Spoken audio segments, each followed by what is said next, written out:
Tonight, we will explore the shadows that we cast upon ourselves, the ways we create our own suffering through the choices we make moment by moment. There is nothing you need to do, nothing to fix, no one you need to become. Simply rest here, allowing these ancient teachings to wash over you like gentle rain on thirsty earth. If this path calls to you, I invite you to subscribe to our journey together. But for now, simply be present with what unfolds. We will walk together through stories of human struggle and awakening, discovering how our greatest obstacles often become our wisest teachers. Let us begin this journey together. Take a gentle breath, feeling the air enter and leave your body naturally. Notice how your breath knows what to do without any effort from you. This same wisdom that breathes you is present in every moment, waiting to guide you home to peace. We begin tonight with Bala, a man who drove his oxen across the endless plains of northern India. The sun beat down mercilessly on the dry earth, creating shimmering waves of heat that made distant hills dance like spirits. Dust rose in small clouds with each step of the massive beasts, their hooves worn smooth by countless journeys across these ancient trade routes. Bala was known throughout his village as a man who could move goods faster than anyone else. His oxen were strong, two magnificent bulls with shoulders broad as temple doors and necks thick as tree trunks. Their names were Indra and Vayu, after the gods of storm and wind, for they had carried countless loads across impossible distances. When merchants needed goods moved quickly, they called for Bala.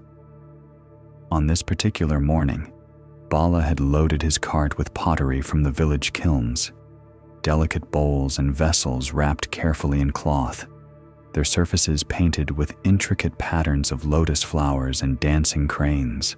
The merchant who had hired him was anxious, speaking of buyers waiting in the next town, of profits that would be lost if the delivery came late. "You must reach Savatthi by sunset," the merchant had said, pressing extra coins into Bala's weathered palm. "There are other traders on the road.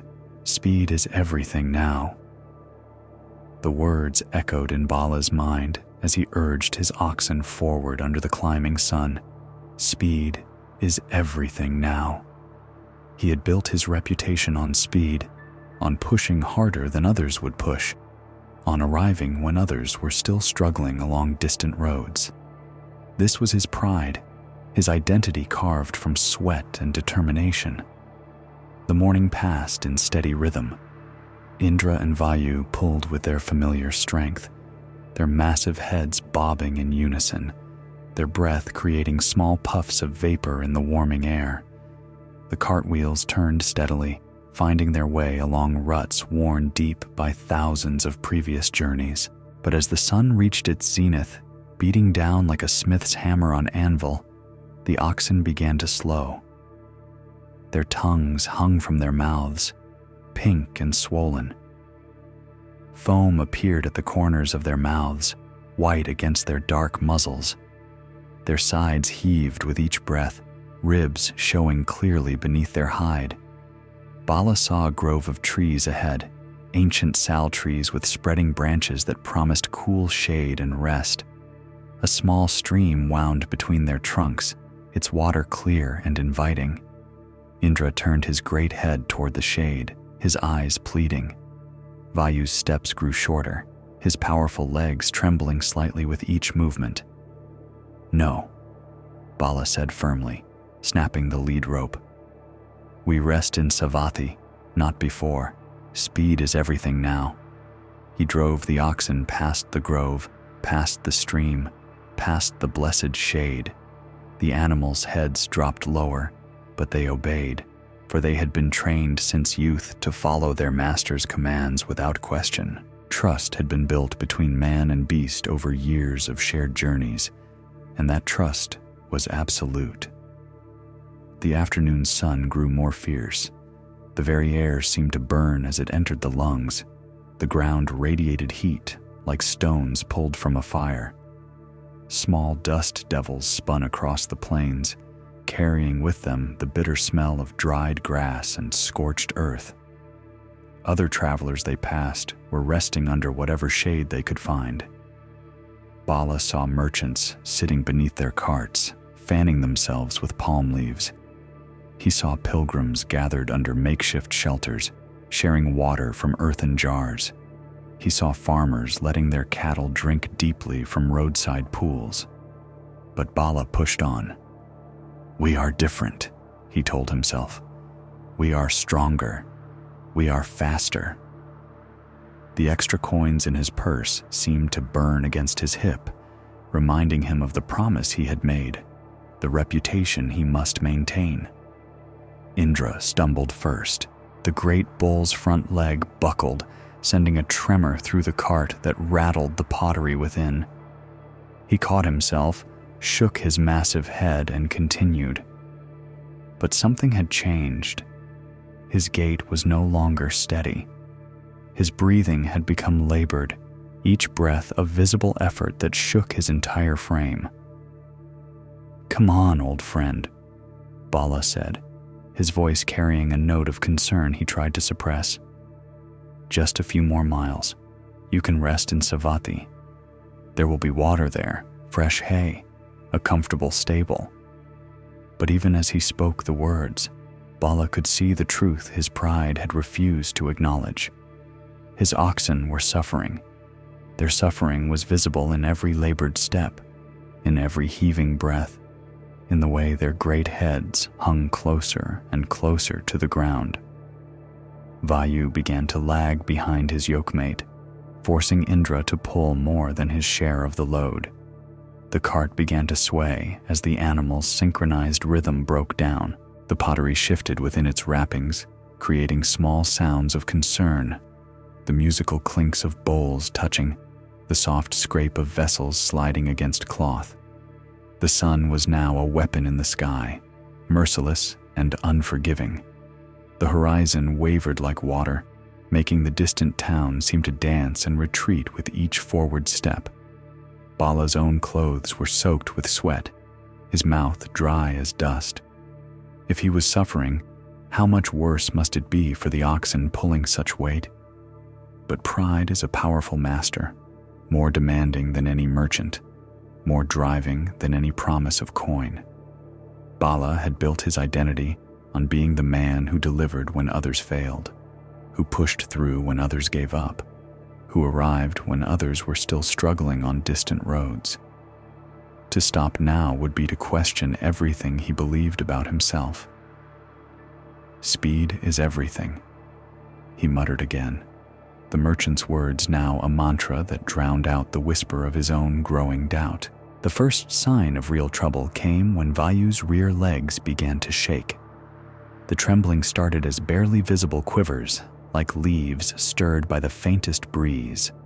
But it grew stronger, more pronounced, until the great bull's entire hindquarters were visibly trembling with each step. Indra, loyal to his yokemate, slowed his pace to match. But this meant both animals were now moving at a crawl, their heads hanging so low, their muzzles nearly touched the dust. Foam covered their mouths completely now, mixed with dust to create a paste that clung to their faces like clay. Still, Bala drove them forward. The town of Savatthi was visible now, its walls shimmering in the distance like a mirage. So close. They were so close. Just a little further, just a little more effort, and they would be there. The merchant would be pleased. The other traders would be impressed. His reputation would grow even stronger. But the body has limits that pride cannot overcome. There are boundaries written into flesh and bone that no amount of will can cross. The oxen had reached theirs. It happened suddenly, as these things always do. One moment Vayu was walking, the next he was falling. His legs simply gave out beneath him, as if the strings holding up a puppet had been cut all at once. He went down heavily, his great weight hitting the earth with a sound like thunder. The cart lurched violently to one side, pottery shifting and clinking within. Indra, still yoked to his fallen partner, was pulled off balance. He tried to compensate, his powerful legs straining against the sudden irregular load, but physics cannot be denied. He too went down, pulled sideways by the weight of his yokemate and the momentum of the loaded cart. The cart tilted dangerously. Bala heard the sickening sound of pottery breaking, weeks of careful work by village artisans destroyed in an instant. But that was not his primary concern. His oxen, his faithful companions, his means of livelihood, lay gasping in the dust like beached whales, their great sides heaving with desperate breaths. Bala jumped down from his driver's seat, his heart racing with sudden panic. He knelt beside Indra, placing his hands on the animal's sweat-soaked neck. The bull's eyes were rolled back, showing white crescents like crescent moons. His breathing was shallow and rapid, each breath a struggle against the weight of his own exhaustion. Vayu was in even worse condition. The great bull lay completely still, except for the rise and fall of his ribs. His tongue hung from his mouth, covered in dust and foam. His legs were stretched out at unnatural angles, as if he had simply collapsed where he stood. For the first time since morning, Bala felt fear.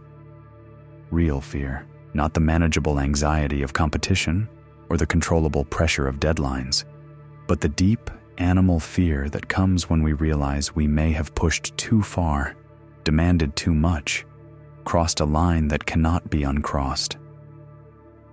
"Get up," he said softly, stroking Indra's neck. "Come on, old friend, get up."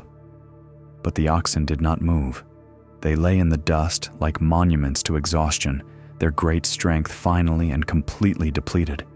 The very power that had made them valuable, that had built Bala's reputation, that had carried countless loads across impossible distances, was simply gone. The silence on the road was profound. No bird song, for even the birds sought shade during the hottest part of the day. No insect buzz, for they too had found shelter from the merciless sun. Only the sound of labored breathing, his own, and that of his fallen animals. It was then that Bala noticed the figure approaching from behind. He had been so focused on his oxen that he hadn't heard the footsteps, soft as they were on the dusty road. Looking up, he saw an old man walking slowly toward them, carrying a simple walking stick and wearing robes that had been patched and mended many times. The man's face was lined with age and weather, but his eyes were clear and kind. He moved with the unhurried pace of someone who had learned that forcing speed from tired legs serves no useful purpose. A small bundle was tied to his walking stick, his entire worldly possessions by the look of it. "Trouble with your oxen?" the old traveler asked gently, though the answer was obvious to anyone with eyes. Bala nodded, unable to speak past the tightness in his throat. The fear was growing stronger now, not just for his animals, but for himself. Without his oxen, he was nothing. A cart driver without animals to pull the cart. A man whose identity had just collapsed in the dust along with his beasts. The old man approached slowly, giving Bala time to compose himself. He knelt beside Vayu, placing a weathered hand on the animal's flank. His touch was gentle, practiced, the touch of someone who understood animals and their ways. "They are strong bulls," the old man observed quietly. "Well built, well cared for. They have carried many loads, traveled many roads." "The strongest in my village," Bala said, pride and anguish mixing in his voice. "They have never failed me before. Never." The old man nodded thoughtfully. He moved to Indra, checking the animal's breathing, feeling for fever, examining his eyes with the careful attention of someone who had seen such things before. "When did they last drink water?" the old man asked. Bala had to think. The question seemed to come from very far away. When had they last stopped for water? This morning, before they left the village. That was. He looked at the sun, now well past its peak. Many hours ago, this morning, he admitted quietly. And food. When did they last eat? Again, Bala had to think. Last night. I wanted to get an early start, so we left before the morning feeding. The old man said nothing for a long moment. He simply sat in the dust beside the fallen animals, his hand resting gently on Indra's neck. His presence was oddly comforting, like shade in the desert or cool water after thirst. You were in a hurry, the old man said finally. It was not a question. Yes, Bala said. I had to reach Savatthi by sunset. The merchant was very clear about that. Speed is everything now. The words sounded hollow as he spoke them, empty of their earlier conviction. The old man looked at him with those clear, kind eyes. And how fast are you traveling now? The question hung in the air like dust after a whirlwind. Bala looked at his motionless oxen, at his tilted cart with its cargo of broken pottery, at the road stretching away toward Savatthi with no way to traverse it. How fast was he traveling now? He was not traveling at all. He was completely still, stranded in the middle of nowhere with animals who might not survive their collapse. I don't understand, Bala said, though part of him was beginning to understand all too well. The old man's voice was gentle when he spoke, like water flowing over stones, wearing away rough edges through patient persistence rather than force. Speed that destroys your strength is not speed, the old traveler said quietly. It is foolishness. Let us pause here and take a gentle breath.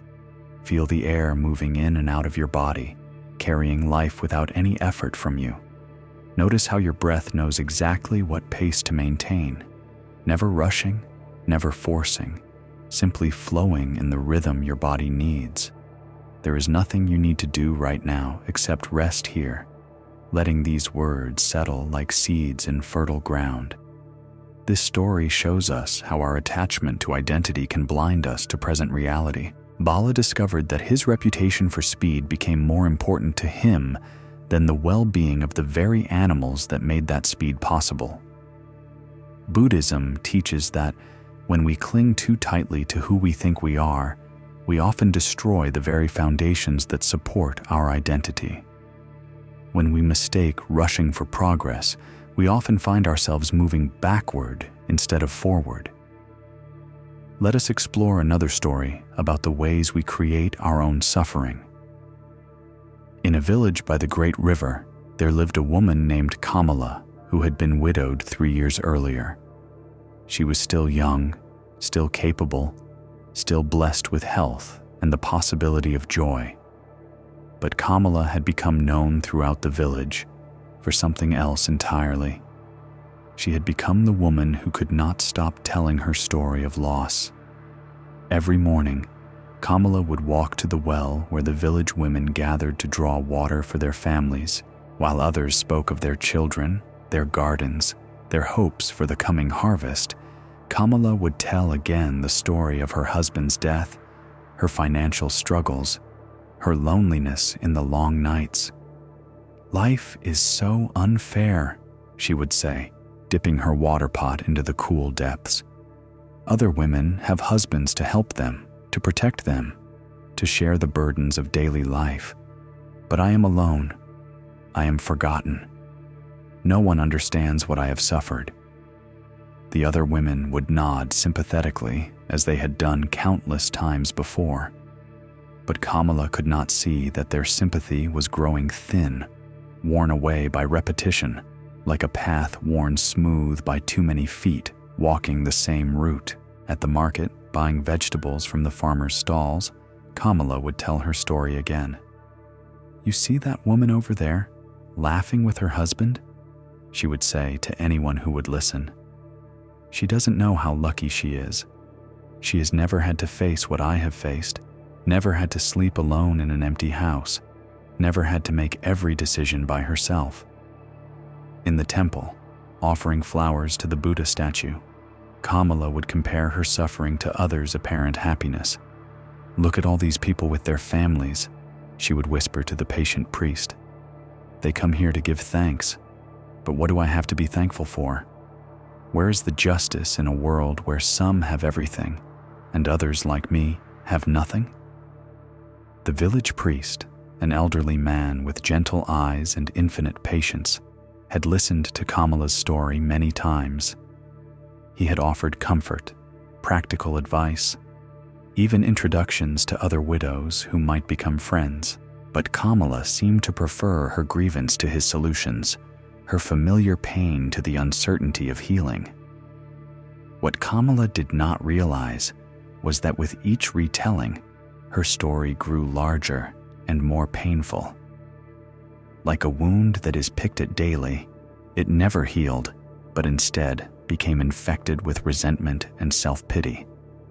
The loss that had initially been sharp and clean, like a cut from a knife, had become something festered and chronic, poisoning not just her own life, but beginning to affect those around her. The other village women began to avoid the well when they saw Kamala approaching. The shopkeepers would busy themselves with other customers when they saw her coming, knowing that a simple transaction would become an opportunity for another recitation of grievance. Even the patient priest found himself suggesting that perhaps Kamala might benefit from some time in quiet meditation rather than more conversation. But Kamala could not see this pattern. In her mind, people were avoiding her because they didn't understand her suffering, because they were too blessed to comprehend real loss, because the world was fundamentally unfair to people like her. Each avoidance confirmed her story of victimhood. Each turned back validated her belief that she was uniquely afflicted. One morning, as Kamala sat by the river watching other women wash their families' clothes while she washed only her own, a Buddhist nun approached. The nun was middle-aged, with a shaved head and simple robes, carrying only a begging bowl and a walking staff. Her name was Sister Padma, and she was traveling from village to village, teaching wherever she was welcomed. Sister Padma sat beside Kamala on the riverbank, saying nothing at first, simply watching the water flow past, carrying fallen leaves and small sticks downstream toward the distant sea. The river moved constantly but peacefully, accepting whatever came into it without resistance, bearing all things along in its natural flow. "The river is beautiful this morning," Sister Padma said finally. Kamala glanced at the water, but her mind was elsewhere. "Yes, I suppose so," she said. "Though I remember when my husband and I used to come here together in the early days of our marriage. We would sit on this very bank and plan our future, dream of the children we would have, the life we would build together. But now," she gestured at her solitude, at her single set of clothes drying on the rocks. Sister Padma nodded with understanding. "You have experienced great loss," she said gently. "Yes," Kamala said, relief evident in her voice. Here, finally, was someone who understood. 3 years ago, my husband fell ill with fever. I nursed him day and night, spent our savings on medicines, prayed in every temple in the region, but nothing helped. He died in my arms on a Tuesday morning, just as the sun was rising. She told the story in practiced detail, each element familiar from countless repetitions. Sister Padma listened without interrupting, her attention complete and compassionate. "Since then," Kamala continued, "I have struggled alone. I have no one to share my burdens, no one to provide for me, no one to care if I live or die. Other women in the village have husbands, families, support, but I have nothing. Life has been so unfair to me." Sister Padma was quiet for a moment after Kamala finished speaking. She picked up a small stone from the riverbank and held it in her palm, feeling its weight and texture. "How many times have you told this story?"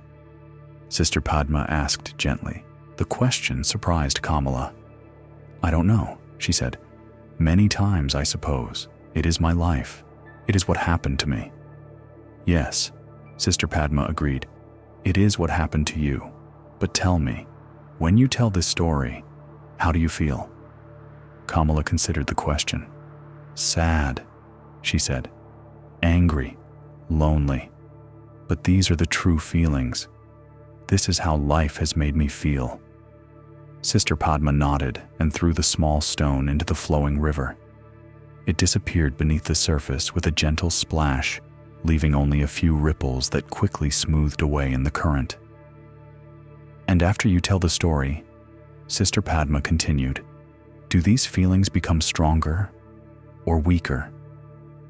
This was a question Kamala had never considered. She thought about it carefully. When she told her story at the well, or in the market, or at the temple, did she feel better afterward? Did the telling bring relief? She began, then stopped. The honest answer was uncomfortable. I suppose I feel worse, more alone, more angry. But that's because people don't really understand. They don't really care." Sister Padma picked up another stone, this one larger and rougher. "Does rehearsing your pain make it smaller or larger?" she asked quietly. The question hung in the air between them like morning mist over the river. Kamala felt something shift inside her chest, a small movement like a door beginning to open after being locked for a very long time. "I never thought about it that way," she admitted. "When we tell a story of pain over and over," Sister Padma said, still holding the rough stone, "we are not healing the wound. We are keeping it fresh. We are choosing to live in the moment of loss rather than in the moments that have come since."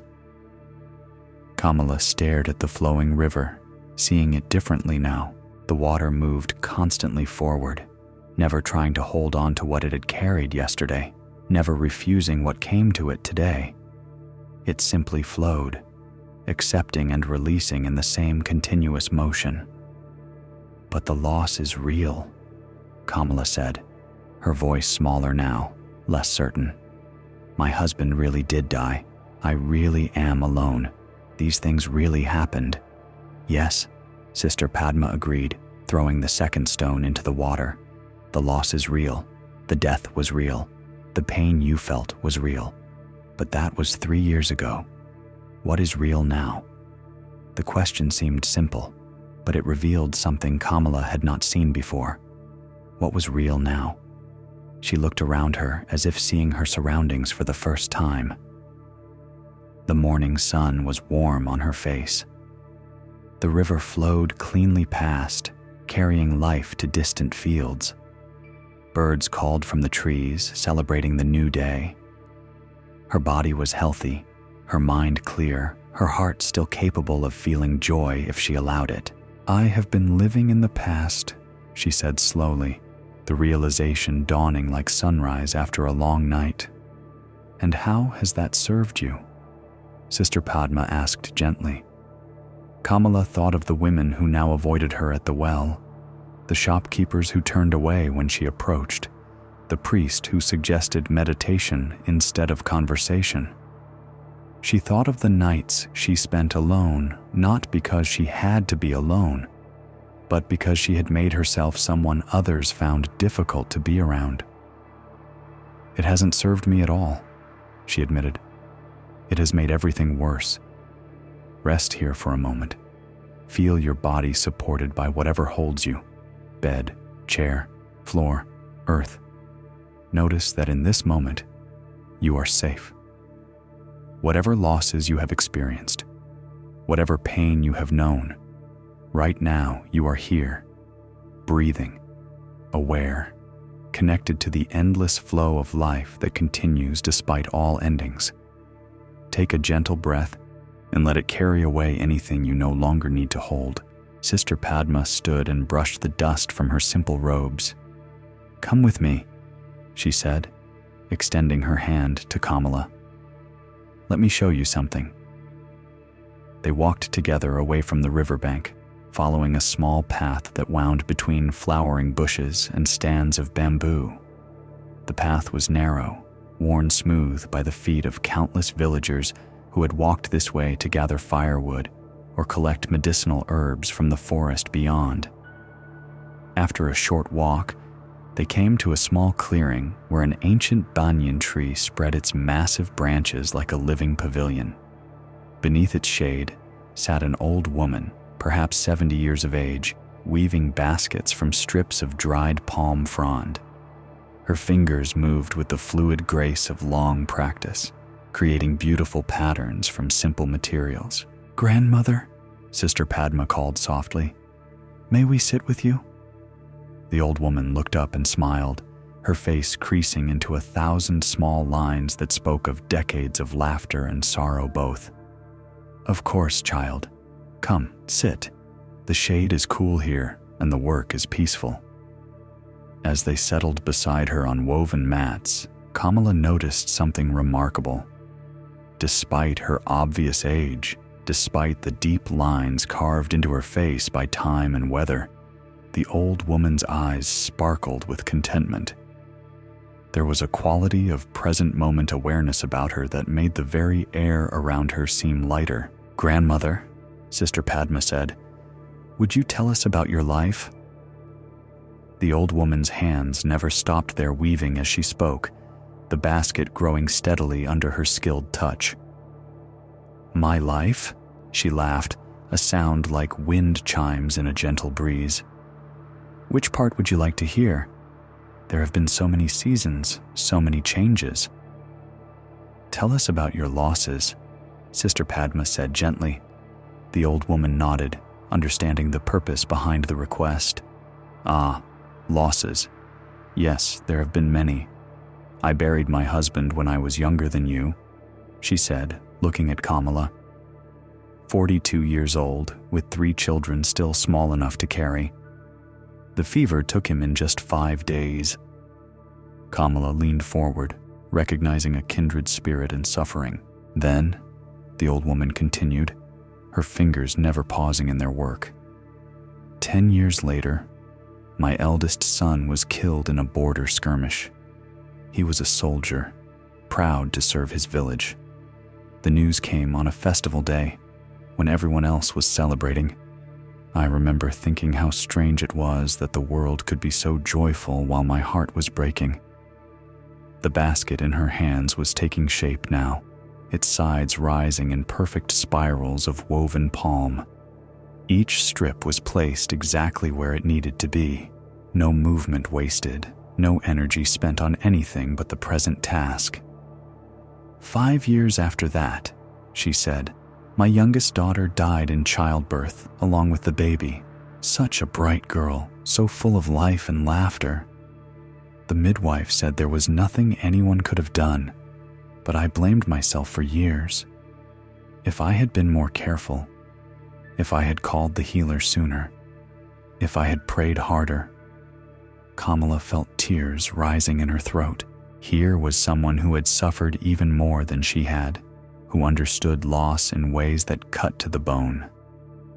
And yet, Sister Padma said quietly, you seem at peace. How is this possible? The old woman smiled and held up her nearly completed basket, examining it in the dappled sunlight that filtered through the banyan leaves. Each loss taught me something different, she said. My husband's death taught me that I was stronger than I knew. My son's death taught me that love continues even after the beloved is gone. My daughter's death taught me that blame is a luxury I could not afford if I wanted to keep living. She set the basket aside and began selecting palm strips for the next one, her experienced eye choosing only the most flexible and strong pieces from the pile beside her. But how did you stop grieving? Kamala asked. How did you move beyond the pain? "Who said I stopped grieving?" The old woman replied gently. "Grief is like the river. It flows when it needs to flow. But I learned the difference between grief and suffering." The distinction was subtle but crucial, and Sister Padma watched Kamala's face carefully as the old woman explained. "Grief is love with nowhere to go," the old woman continued, beginning the base of her new basket with swift, sure movements. "It is natural, like rain or sunrise. It comes and goes according to its own rhythm. But suffering is what we add to grief when we fight it, when we make it into a story about how life should have been different." She paused in her weaving to look directly at Kamala. "For years after my husband died, I told everyone who would listen about how unfair it was, how alone I felt, how other wives didn't appreciate what they had. I made my grief into a prison cell and locked myself inside it." "What changed?" Kamala whispered. "One day, my surviving son, he was about 12 then, came to me while I was crying and said, 'Mama, I miss Papa too. But when you cry all the time, it feels like you're not here either. I've lost Papa, but am I losing you too?'" The old woman's voice grew soft with remembered emotion, but she continued weaving, her hands steady and sure. "That night, I realized I had a choice. I could honor my husband's memory by living fully, or I could dishonor it by refusing to live at all. I chose to live." Sister Padma nodded and turned to Kamala. "Do you see the difference? Grandmother's losses were real. Her grief was natural and necessary, but she learned to let grief flow through her rather than building walls to contain it." Kamala watched the old woman's hands creating beauty from simple materials, her movements economical and graceful. There was something profound in the way she worked, fully present to each motion, each choice, each moment of creation. "But don't you feel angry?" Kamala asked.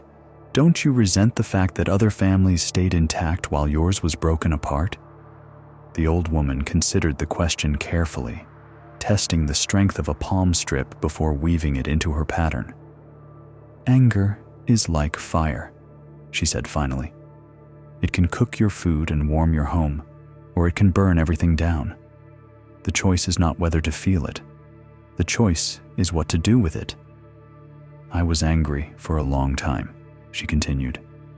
"Angry at the fever that took my husband, angry at the war that took my son, angry at the complications that took my daughter. But anger held tightly becomes poison. Anger released becomes energy for living." She held up the growing basket, checking its symmetry and strength. "Every morning, I have a choice. I can spend the day rehearsing my losses, or I can spend it creating something new. This basket will hold grain for someone's family. It will serve life rather than mourning death." Kamala felt something loosening in her chest, like a knot that had been pulled tight for so long she had forgotten it was there. "But people will think I'm heartless if I stop talking about my loss," she said. "They'll think I didn't really love my husband." The old woman laughed again, that gentle wind chime sound. "Child, the depth of your love is not measured by the length of your suffering. Love wants life to continue, not to stop in honor of what has ended." Sister Padma picked up one of the finished baskets and turned it over in her hands, admiring the intricate weaving pattern. "In Buddhism, we speak of attachment and non-attachment," she said to Kamala. "Attachment is not love. It is the desperate clinging to what cannot be held. Non-attachment is love without conditions, love that allows the beloved to be free, even free to die." "I don't understand," Kamala said. "When we truly love someone," Sister Padma explained, "we want their happiness more than we want our own comfort. Your husband would not want his death to become the prison of your life. He would want you to honor what you shared by continuing to be capable of joy, of connection, of service to others. The old woman nodded and began teaching Kamala the basic technique of basket weaving, guiding her hands to select the right materials, to soak them until they were pliable, to begin the foundation pattern that would support everything that came after. Feel how the palm strips become soft when they soak in water, the old woman instructed. But if you leave them too long, they become weak and useless, just long enough to become flexible. That is the secret. As Kamala worked, struggling at first with fingers that had forgotten how to create rather than simply endure, she began to understand the metaphor. Her grief needed to be soaked just long enough to become workable, not so long that it lost all strength and structure. Your story of loss has soaked long enough, Sister Padma said gently, watching Kamala's clumsy attempts at weaving. It has become soft. Now it can be shaped into something that serves life, rather than just rehearsing death. The afternoon passed quietly under the banyan tree. The old woman told other stories, not of loss, but of her grandchildren's achievements, of the village festivals she helped organize, of the young mothers she taught to weave when their own hands were too busy with babies to learn complex crafts. Kamala noticed that grief still appeared in these stories, but it flowed naturally, like water finding its course down a hillside. When the old woman spoke of teaching a skill her own daughter would never learn, her eyes grew moist. But she did not dwell there, did not build a monument to the absence. She simply acknowledged it and continued with her tale of helping others. Grief becomes dangerous, Sister Padma observed, when we mistake it for identity, when we think we are our losses rather than understanding that we are the awareness that experiences loss. As the sun began to sink toward the horizon, painting the sky in shades of gold and rose, Kamala had managed to complete the bottom of her first basket. It was far from perfect. The strips were uneven, the pattern irregular, some sections loose while others were pulled too tight. But it was hers, created by her own hands, a small proof that she was still capable of bringing something new into the world. Every basket begins imperfectly, the old woman said, examining Kamala's work with kind eyes. But each one teaches you something for the next. This is how we learn to live again after great loss, not perfectly, but persistently, not without grief, but without being imprisoned by it. As they prepared to leave the clearing, Sister Padma asked Kamala a simple question. When you go to the well tomorrow morning, what story will you tell? Kamala held her imperfect basket, feeling its rough edges and irregular weaving. I don't know, she said honestly. For 3 years, I have only known one story. I'm not sure what other stories I have to tell. Then perhaps, Sister Padma suggested gently, tomorrow you could simply ask someone else about their story. Perhaps you could listen instead of speaking, receive instead of giving out pain. The old woman packed up her weaving materials as the last light faded from the sky. The well is where we draw water to nourish life, she said to Kamala. Not where we dump poison that makes the water bitter for everyone. That night, Kamala sat in her small house looking at the unfinished basket, turning it over in her hands by the light of a single oil lamp. For the first time in 3 years, she was not rehearsing her familiar story of loss. Instead, she was wondering what it would feel like to ask Devika about her new granddaughter, or to inquire how Mira's sick mother was recovering, or to simply stand in comfortable silence, drawing water like all the other women who came to nourish their families. The house felt different somehow, not empty, but spacious, not abandoned, but available for new possibilities. She realized that by filling every corner with monuments to her loss, She had left no room for anything else to grow. Let us rest here and breathe together. Feel the space around your body, not empty space, but space full of possibility. Notice that endings create beginnings, that loss makes room for discovery, that every sunset promises another dawn. Your breath continues its patient rhythm, asking nothing from you except the willingness to receive each gift of air, to release what has been used, to trust the next breath will come when it is needed. This story shows us how rehearsing our pain can become more compelling than healing it.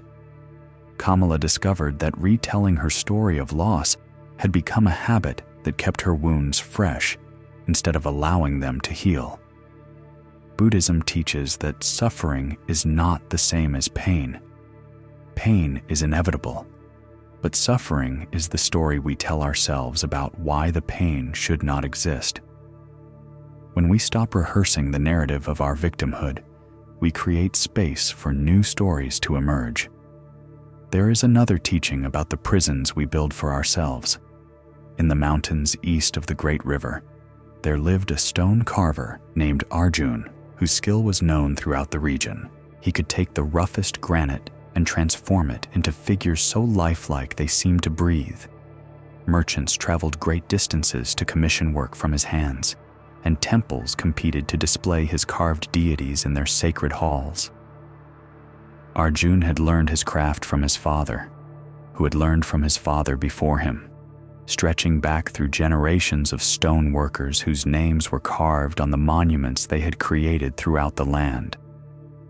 The family workshop was filled with tools worn smooth by countless hands, chisels of every size and shape, hammers weighted for different purposes, measuring instruments passed down like sacred relics. But Arjun harbored a secret ambition that consumed his thoughts and troubled his sleep. In the great city of Rajgir, 2 days' journey from his mountain village, stood the most magnificent temple complex in the known world. Its walls were covered with carvings that told the complete story of the Buddha's life, each panel a masterpiece that had taken years to complete. The temple was said to be the greatest collection of stone carving ever assembled, created by masters whose names were spoken with reverence throughout the land. To have one's work displayed in that temple was the highest honor a stone carver could achieve, a guarantee of immortal fame, of being remembered long after death had claimed the hands that held the chisel. Arjun had visited the temple once as a young apprentice, traveling with his father to deliver a commissioned piece. He had spent 3 days walking slowly through the corridors, studying each carving, memorizing every technique, imagining what it would feel like to see his own work among such masterpieces. From that day forward, Arjun had dreamed of creating something worthy of the great temple. He began each commission with enthusiasm, certain that this piece would be the one. The carving so extraordinary that the temple masters would have no choice but to add it to their sacred collection. But inevitably, as he worked, flaws would appear. A slight miscalculation in proportion here, a less than perfect curve there, a section where the stone had proven more difficult than expected, and the detail was not quite as refined as he had envisioned. The client would be delighted with the result, neighbors would praise his skill, payment would be generous. But Arjun would see only the imperfections, the ways the finished piece fell short of temple quality. Time after time, he would complete a commission only to be consumed with disappointment. This deity's hand was slightly too large. That merchant's portrait had eyes that were not perfectly symmetrical. This decorative panel had one section where the pattern was not as intricate as the others. Good work, certainly, acceptable work, but not the masterpiece that would earn him a place among the temple's legendary collection. As the years passed, Arjun's dissatisfaction grew like a stone in his chest, heavy and cold. He began to hate his commissions, seeing them as obstacles that prevented him from creating his true masterpiece. The wedding sculptures that brought joy to families, the memorial carvings that comforted the grieving, the decorative work that beautified temples throughout the region. All of these became burdens in his mind, time stolen from his real purpose. He started a dozen personal projects, works he intended for the great temple, but abandoned them all when they revealed their inevitable imperfections. His workshop became cluttered with half-finished sculptures, each one a monument to his inability to achieve the perfection he demanded of himself. The irony was visible to everyone except Arjun himself. His commissioned work was growing more beautiful with each passing year. Experience had refined his technique, matured his artistic vision, deepened his understanding of how stone could be shaped to capture not just form, but emotion. Clients traveled farther and farther to engage his services. Other stone carvers began to study his methods, to emulate his innovations. But Arjun could see none of this. His eyes were fixed on an ideal that existed only in his imagination, the perfect carving that would justify his existence, that would prove his worth, that would earn him the immortality he craved. His wife, Mira, watched this transformation with growing concern. The man she had married was passionate, but joyful, excited by each new project, proud of work well done. This new version of her husband was bitter and restless, dismissive of praise, contemptuous of his own achievements. The Sharma family was so pleased with their daughter's wedding sculpture, she would say, trying to remind him of his impact on others' lives. They said it captured her spirit perfectly. It was adequate, Arjun would reply, not looking up from his current struggle with uncooperative granite. Nothing more. But did you see how the bride's grandmother wept when she saw it? How she said it looked exactly like her own grandmother, as if you had somehow captured the essence of beauty that runs through their family line? Arjun would shrug, already focused on the ways the piece had disappointed him. The nose was slightly asymmetrical. The left eye drooped a fraction too much. Anyone with a trained eye could see the flaws. Mira would fall silent, unsure how to reach a husband who had become expert at finding fault with his own gifts. The breakthrough that would change everything began, ironically, with what seemed like the worst possible news. Word came that the great temple in Rajgir was commissioning a final series of carvings to complete their sacred collection. Master stone carvers from across the land were invited to submit proposals.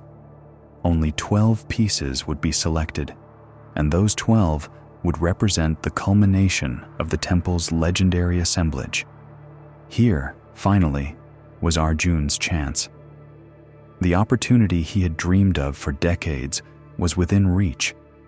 He would create the most magnificent carving of his career, something so extraordinary that it could not be denied, so perfect that it would secure his place among the masters of stone.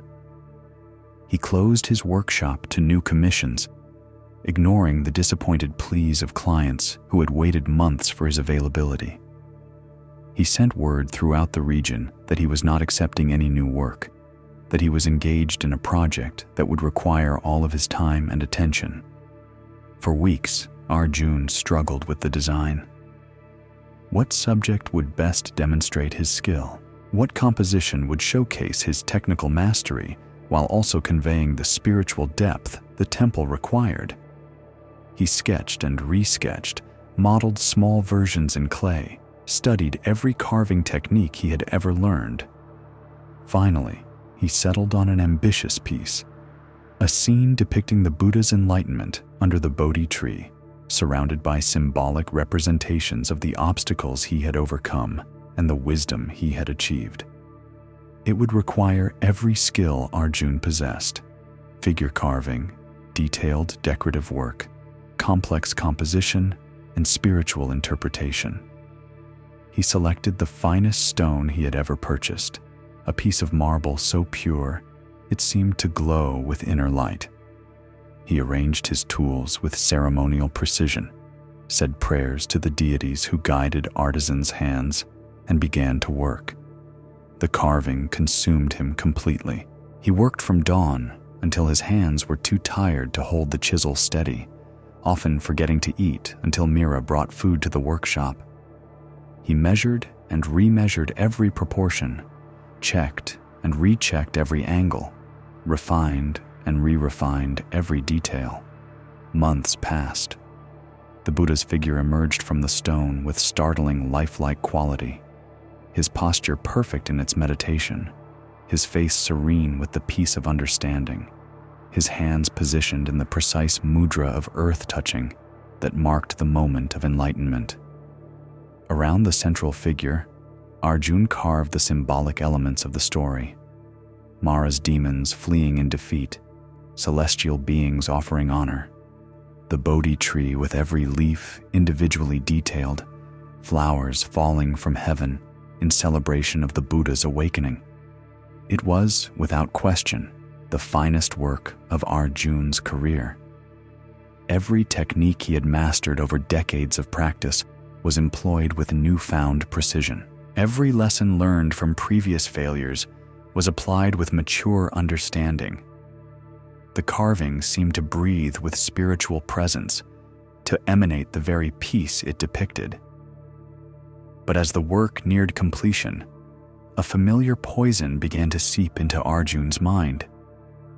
Studying the piece with magnifying lenses, examining it from every angle in different light, he began to find the inevitable flaws. The Buddha's left earlobe was perhaps a hair too long. One of the Bodhi tree's branches was slightly thicker than its mirror image on the opposite side. In one section of decorative border, the pattern was marginally less intricate than in the others. These imperfections, invisible to any eye but his own, began to grow in his perception until they loomed like chasms in his masterpiece. The months of perfect work became meaningless in the face of these tiny deviations from absolute perfection.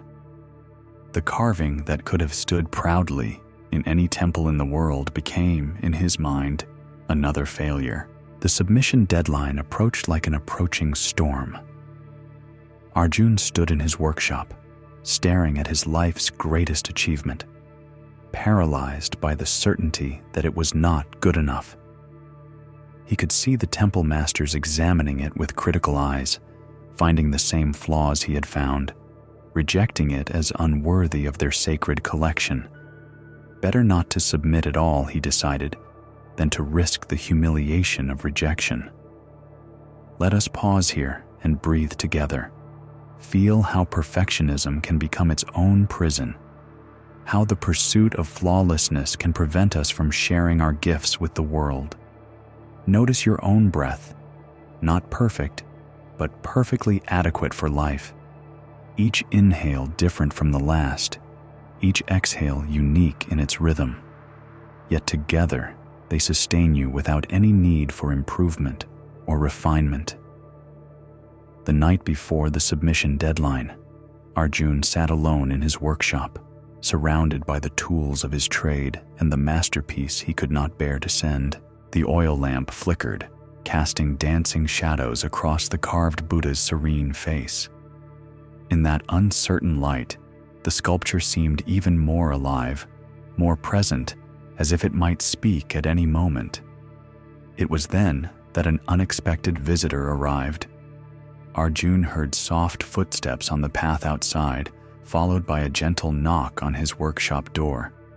Opening it, he found an elderly monk standing in the moonlight, his simple robes travel-worn, his begging bowl empty, his face kind with the particular kindness that comes from years of observing human suffering with compassion.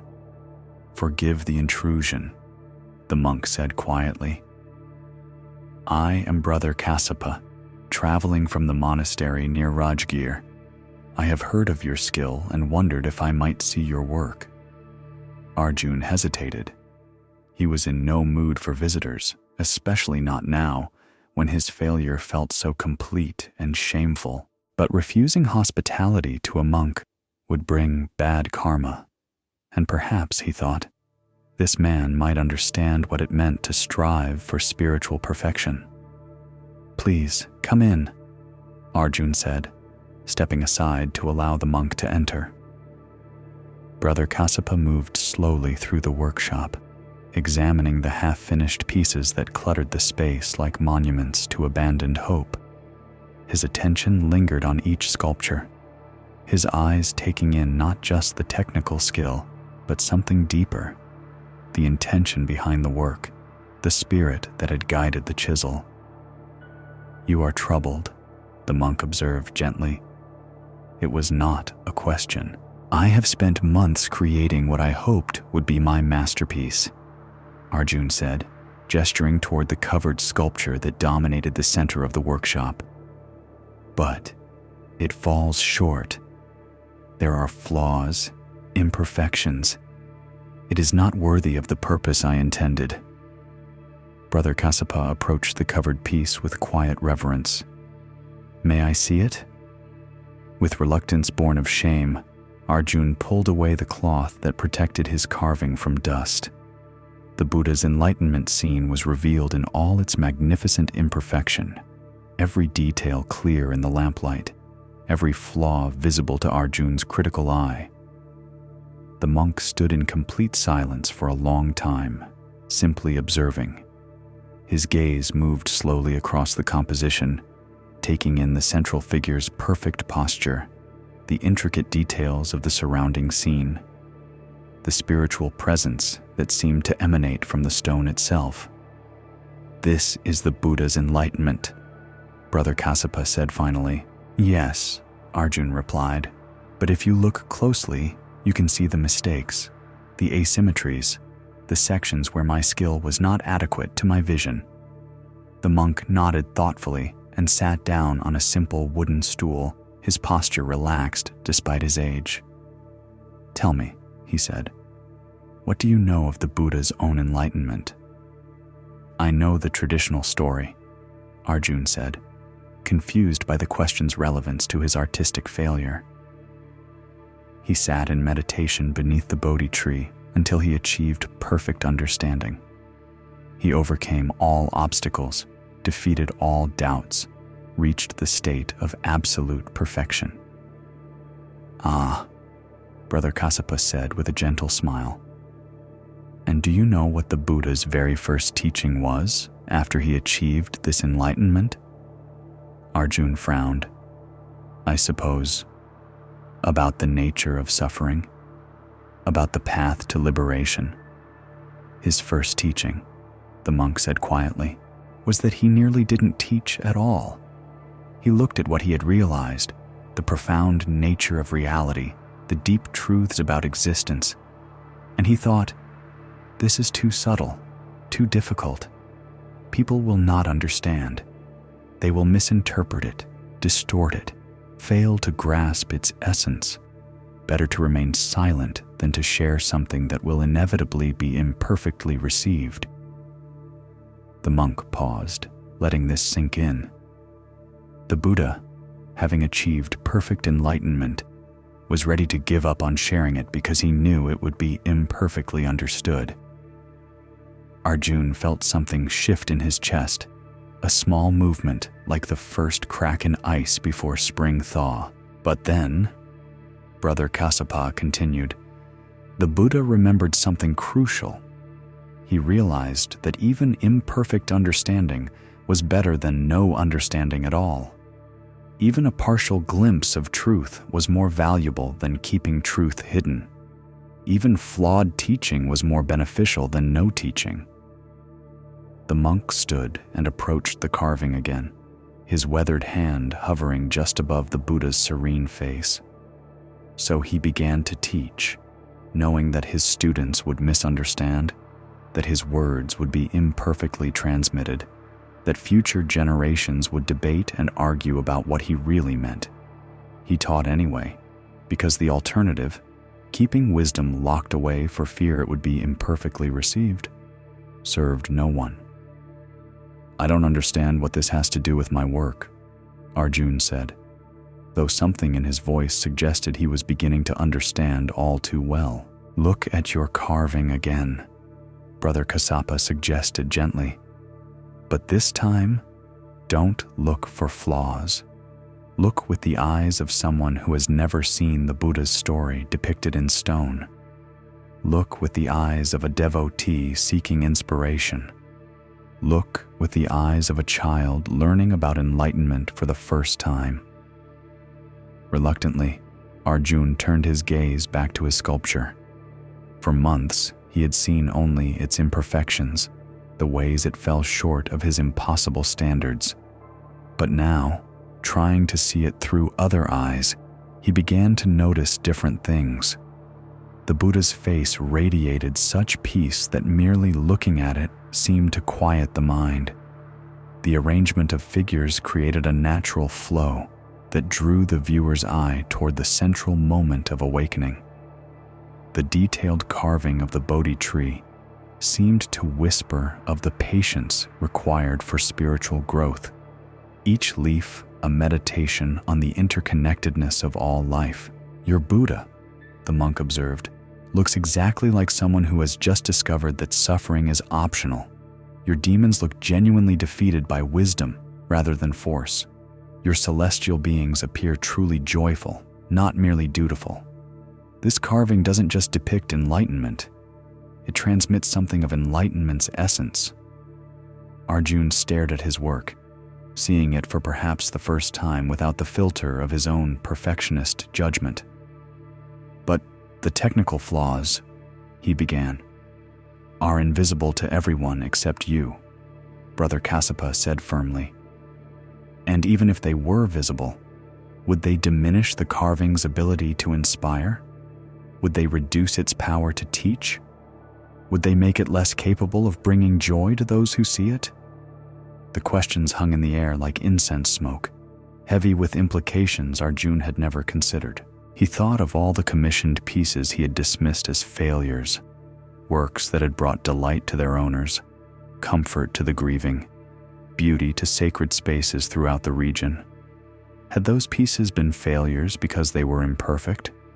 Or had he simply trained himself to see only what was wrong instead of what was right? "I have spent my life trying to create something worthy of the great temple," Arjun admitted quietly.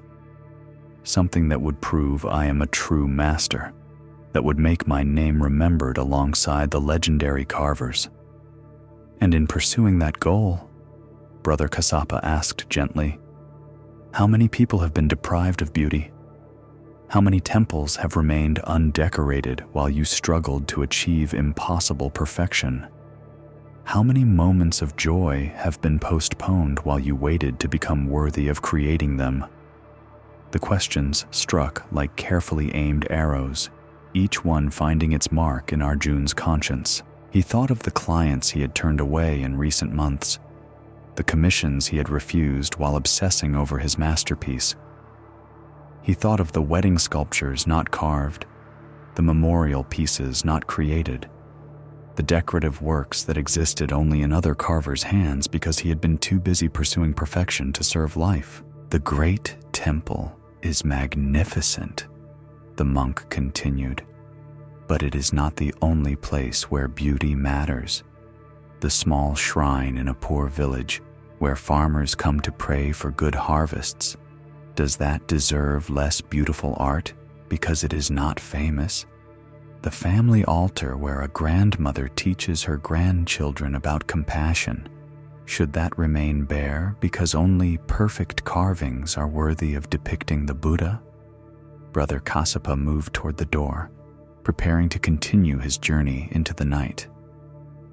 "There is a teaching," he said, pausing at the threshold, "about the difference between the perfect and the complete. Perfect means without flaw, meeting every specification, conforming to an ideal. Complete means whole, finished, ready to serve its purpose." He gestured back toward the covered sculpture. Your carving is not perfect. Nothing created by human hands ever is, but it is complete. It is ready to serve. It contains everything necessary to fulfill its purpose, which is not to demonstrate your technical mastery, but to help others understand something true about the nature of awakening. The monk stepped into the moonlit night, then turned back one final time. The Buddha's teaching was not perfect. It was adapted for different audiences, simplified for beginners, modified to meet the needs of various temperaments, but it was complete. It contained everything necessary for liberation. Perhaps your art could follow the same wisdom. With that, Brother Kassapa disappeared into the darkness, leaving Arjun alone with his thoughts, his tools, and his complete but imperfect masterpiece. The rest of the night passed slowly. Arjun sat beside his carving, seeing it now through new eyes. The tiny flaws he had obsessed over seemed to shrink in importance, while aspects he had barely noticed began to glow with significance. The way the Buddha's hand touched the earth with such gentle confidence, the expression of profound peace that seemed to invite the viewer into the same state of calm awareness. The overall composition that told not just a story, but conveyed an experience. By dawn, Arjun had made his decision. He wrapped the sculpture carefully in soft cloth, loaded it onto a cart with his strongest oxen, and began the journey to Rajgir. The submission deadline was that very evening. He would arrive with only hours to spare. But he would arrive. The journey gave him time to think, to watch the countryside roll past, to notice things he had been too preoccupied to see during his months of obsessive creation.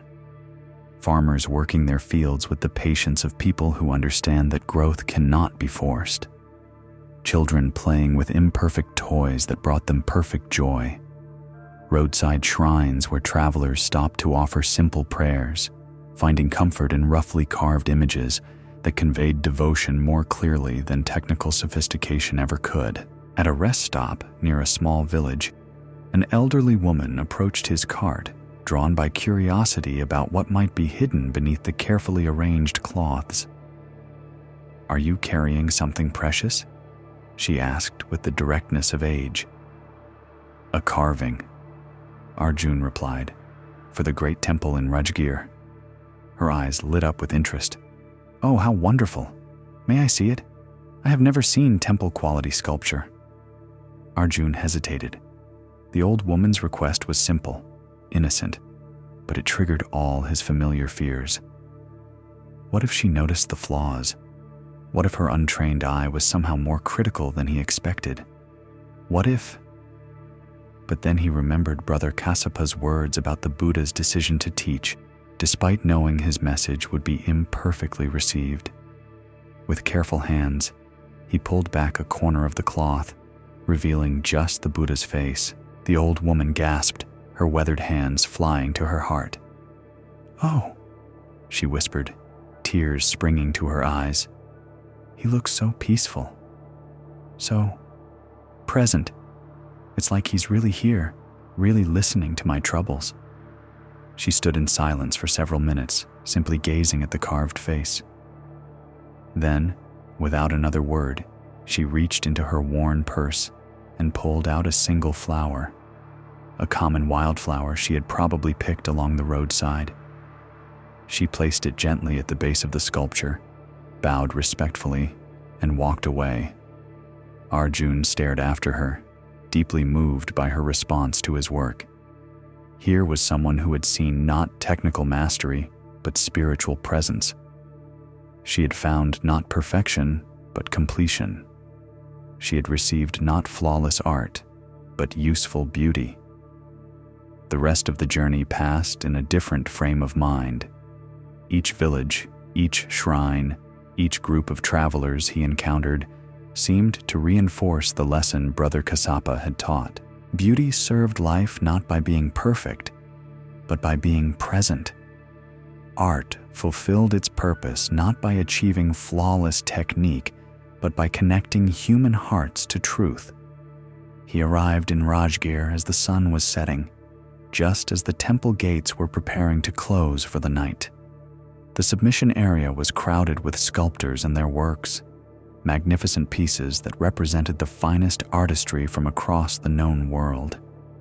Arjun felt the familiar tightening in his chest as he compared his work to theirs. But this time, he breathed through the sensation instead of being overwhelmed by it. The temple master who received submissions was an elderly monk with kind but discerning eyes. He examined each piece briefly but thoroughly, making notes about its technique, spiritual appropriateness, and potential place in the temple's collection. When Arjun's turn came, he uncovered his sculpture with hands that trembled only slightly. The Buddha's enlightenment scene was revealed in the temple's courtyard, surrounded by the day's last light, witnessed by masters who had spent their lives in service to beauty and truth. The temple master studied the work carefully, his experienced eye taking in every aspect of the composition. He noted the technical skill, the spiritual sensitivity, the obvious devotion that had guided its creation. He also noted, with the practiced eye of someone who had seen thousands of submissions, the small imperfections that marked it as the work of human hands rather than divine intervention. "It is beautiful work," the master said finally, "created with obvious skill and deep reverence. Tell me, what was your intention in creating this piece?" Arjun had prepared for this question during his journey, but now, standing before this wise man in this sacred place, only the truth seemed adequate. "For years," he said, "I wanted to create something perfect enough to prove my worth as an artist. But I have learned that art serves not the artist's pride, but the viewer's spirit. This carving is not perfect, but I believe it is complete. It contains everything necessary to help someone understand something true about the nature of awakening." The temple master nodded approvingly. "A mature understanding," he said. "Few artists learn the difference between perfection and completion. Fewer still learn it while their hands are still steady enough to carve." He made his notes and moved on to the next submission, leaving Arjun to cover his work and begin the journey home. The selection would be announced in a month's time. Until then, there was nothing to do but wait, and more importantly, to live. The return journey was lighter somehow, despite carrying the same physical load. Arjun noticed flowers blooming beside the road, birds calling from trees, children playing in village squares. The world seemed more vivid, more present, as if removing the filter of perfectionist judgment had allowed him to see colors he had forgotten existed. Rest here and feel the lightness that comes when we stop carrying the impossible burden of perfection. Notice how your breath continues its work without ever achieving flawless rhythm, yet it sustains life perfectly. Your heart beats in its own unique pattern, not perfect, but perfectly adequate for your needs. This is the wisdom of completion over perfection. This story shows us how the pursuit of perfection can become the enemy of purpose.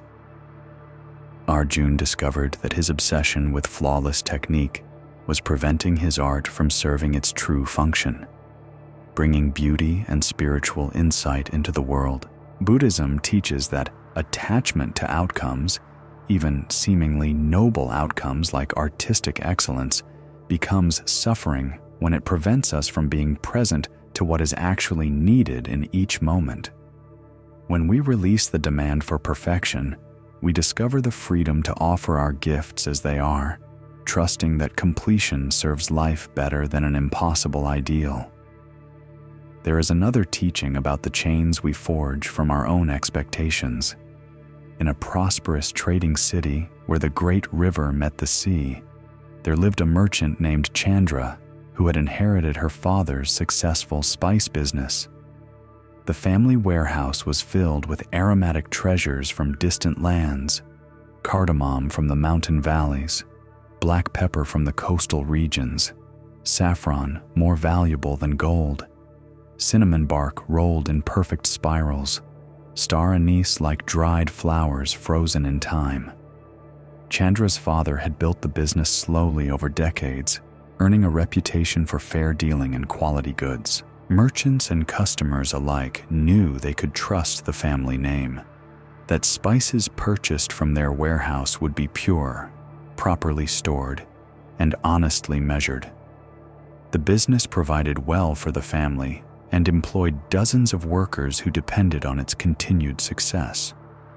But Chandra carried a weight her father had never borne, the weight of living up to a legacy she had not created.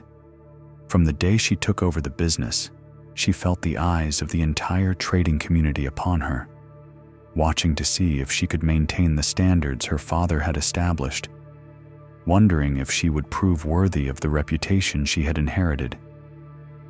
Every transaction became a test of her competence. Every decision was scrutinized for signs of weakness or inexperience. When prices fluctuated in distant markets, when monsoon rains delayed shipments, when rival merchants undercut her prices, Chandra felt each challenge not just as a business problem to solve, but as evidence that she might not be capable of filling her father's role. The pressure grew heavier with each passing season.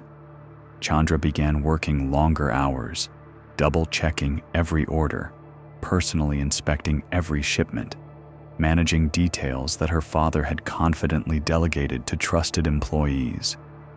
She slept poorly, worried constantly, and found herself snapping at workers who had served the family loyally for years. Her husband, Vikram, watched this transformation with growing concern. The woman he had married was confident and decisive, comfortable with responsibility, naturally skilled at reading market conditions and managing complex transactions. This new version of his wife was anxious and controlling, exhausted by the very work that had once energized her. "The business is doing well," he would say, trying to ease her obvious stress. "Profits are steady, customers are satisfied, the warehouse is full of quality goods. Your father would be proud." "But what if it all falls apart?" Chandra would reply, pacing their home like a caged animal. "What if I make a decision that destroys everything he built? What if I'm not smart enough, not experienced enough, not worthy of the trust he placed in me?" "You've been running the business successfully for 3 years," Vikram would point out. "You've navigated market downturns, supply problems, even that fire in the storage district that could have ruined us. What evidence do you have that you're not capable?" But evidence was not the issue. The issue was the story Chandra had created about what it meant to be her father's successor. A story that demanded she be not just competent, but perfect. Not just successful, but invulnerable to any possibility of failure. This internal pressure began to affect her relationships with employees, customers, and suppliers. Where her father had been relaxed and trusting, allowing people room to make mistakes and learn from them, Chandra became micromanaging and critical.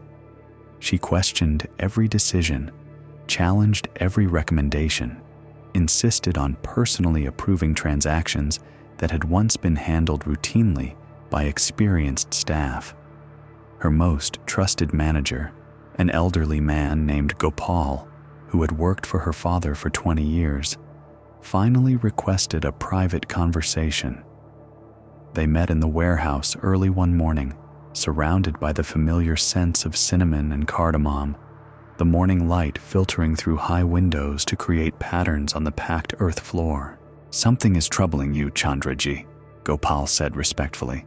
"The work continues well, the business prospers, but you seem to carry a heavy burden. Perhaps there is something I can do to help." Chandra looked around the warehouse that had been her father's domain, now her responsibility. Every sack of spices, every ledger book, every trading relationship represented both opportunity and risk. Success was possible, but so was failure, and the possibility of failure seemed to grow larger in her mind each day. "I keep thinking about what would happen if I make the wrong decision," she admitted. "If I order too much of something and the prices drop. If I trust the wrong supplier and receive inferior goods. If I miss an opportunity that Father would have seen immediately. Everyone is watching to see if I can really do this." Gopal nodded with understanding. He had seen this pattern before, in other family businesses, other children struggling to fill parents' shoes that seemed impossibly large. "Tell me," he said gently, "when your father made decisions, did he ever make mistakes?" The question surprised Chandra. In her memory, her father had been almost infallible, guided by some mysterious wisdom that allowed him to navigate the complexities of trade with apparent ease. But as she thought more carefully, she began to remember times when his judgment had been wrong, deals that had not worked out as expected, opportunities he had missed. "Yes," she said slowly. "There was that year when he ordered too much pepper just before the price dropped, and the time he trusted that supplier from the northern regions who delivered goods that were half sawdust, and he always regretted not investing more in the saffron trade when he had the chance." "And did those mistakes destroy the business?" Gopal asked. "No," Chandra admitted. "He learned from them, adjusted, found ways to recover. He used to say that mistakes were expensive teachers, but they taught lessons you never forgot." "So your father built this successful business not by avoiding all mistakes, but by learning from the mistakes he inevitably made." The truth of this observation settled over Chandra like dawn light, gradually illuminating a landscape. She had been trying to live up to an impossible memory of perfection that had never actually existed. Her father had been successful not because he never failed, but because he had failed wisely, learned quickly, and continued moving forward. "I've been comparing myself to a myth," she realized, "to a perfect version of my father that existed only in my imagination." Gopal smiled with the satisfaction of someone who has helped another see clearly. "Your father was a good man and a skilled merchant, but he was not a god. He succeeded through patience, experience, and the willingness to make decisions even when the outcome was uncertain. These are qualities you possess as well." That afternoon, a situation arose that would test Chandra's new understanding. A ship had arrived from the Spice Islands, carrying a cargo of nutmeg that could be purchased at an excellent price. But the quantity was large, the investment significant, and market conditions were uncertain. It was exactly the kind of decision that had been paralyzing her with anxiety. In the past, she would have spent days researching, consulting, second-guessing herself. She would have imagined every possible way the decision could go wrong, every criticism she might face if the investment proved unwise. She would have either missed the opportunity entirely through hesitation or made the purchase while consumed with worry about its potential consequences. But now, standing in the warehouse with the scent of exotic spices filling her nostrils and the weight of decision pressing upon her, Chandra found herself thinking differently. Her father would have gathered the available information quickly, consulted with trusted advisors briefly, made his decision confidently, and then focused his energy on making that decision work, rather than worrying about whether it had been perfect. She called Gopal and her other senior managers together for a brief consultation. They discussed market trends, storage capacity, customer demand, and financial implications. The conversation took less than an hour, long enough to consider the important factors, short enough to avoid the paralysis of overanalysis. "We'll take half the cargo," Chandra decided. "Enough to benefit if the market moves in our favor. Not so much that we're devastated if it doesn't. Gopal, arrange the purchase. Priya, start reaching out to our regular customers to gauge interest. Ravi, ensure we have adequate storage space prepared." The managers moved efficiently to implement her decision, and Chandra realized something profound had shifted. She had made a significant business choice without the crushing anxiety that had become her constant companion. She had acted not with perfect certainty, but with adequate confidence, trusting her judgment while accepting that the outcome was not entirely within her control. Over the following weeks, as the nutmeg was processed, stored, and gradually sold to customers throughout the region, Chandra watched the results of her decision unfold. The investment proved moderately profitable, not spectacularly successful, but solid and worthwhile. More importantly, she had demonstrated to herself that she could make decisions and live with their consequences without being paralyzed by the fear of imperfection. The real test came several months later when a more serious challenge arose. A rumor began circulating that one of their major suppliers was adulterating spices with cheaper substitutes, mixing inferior cardamom with the premium grade they claimed to provide. The accusations were serious enough to damage the supplier's reputation permanently, but they were also unproven and potentially false. Chandra faced a difficult choice. She could continue buying from the supplier, risking her own reputation if the accusations proved true.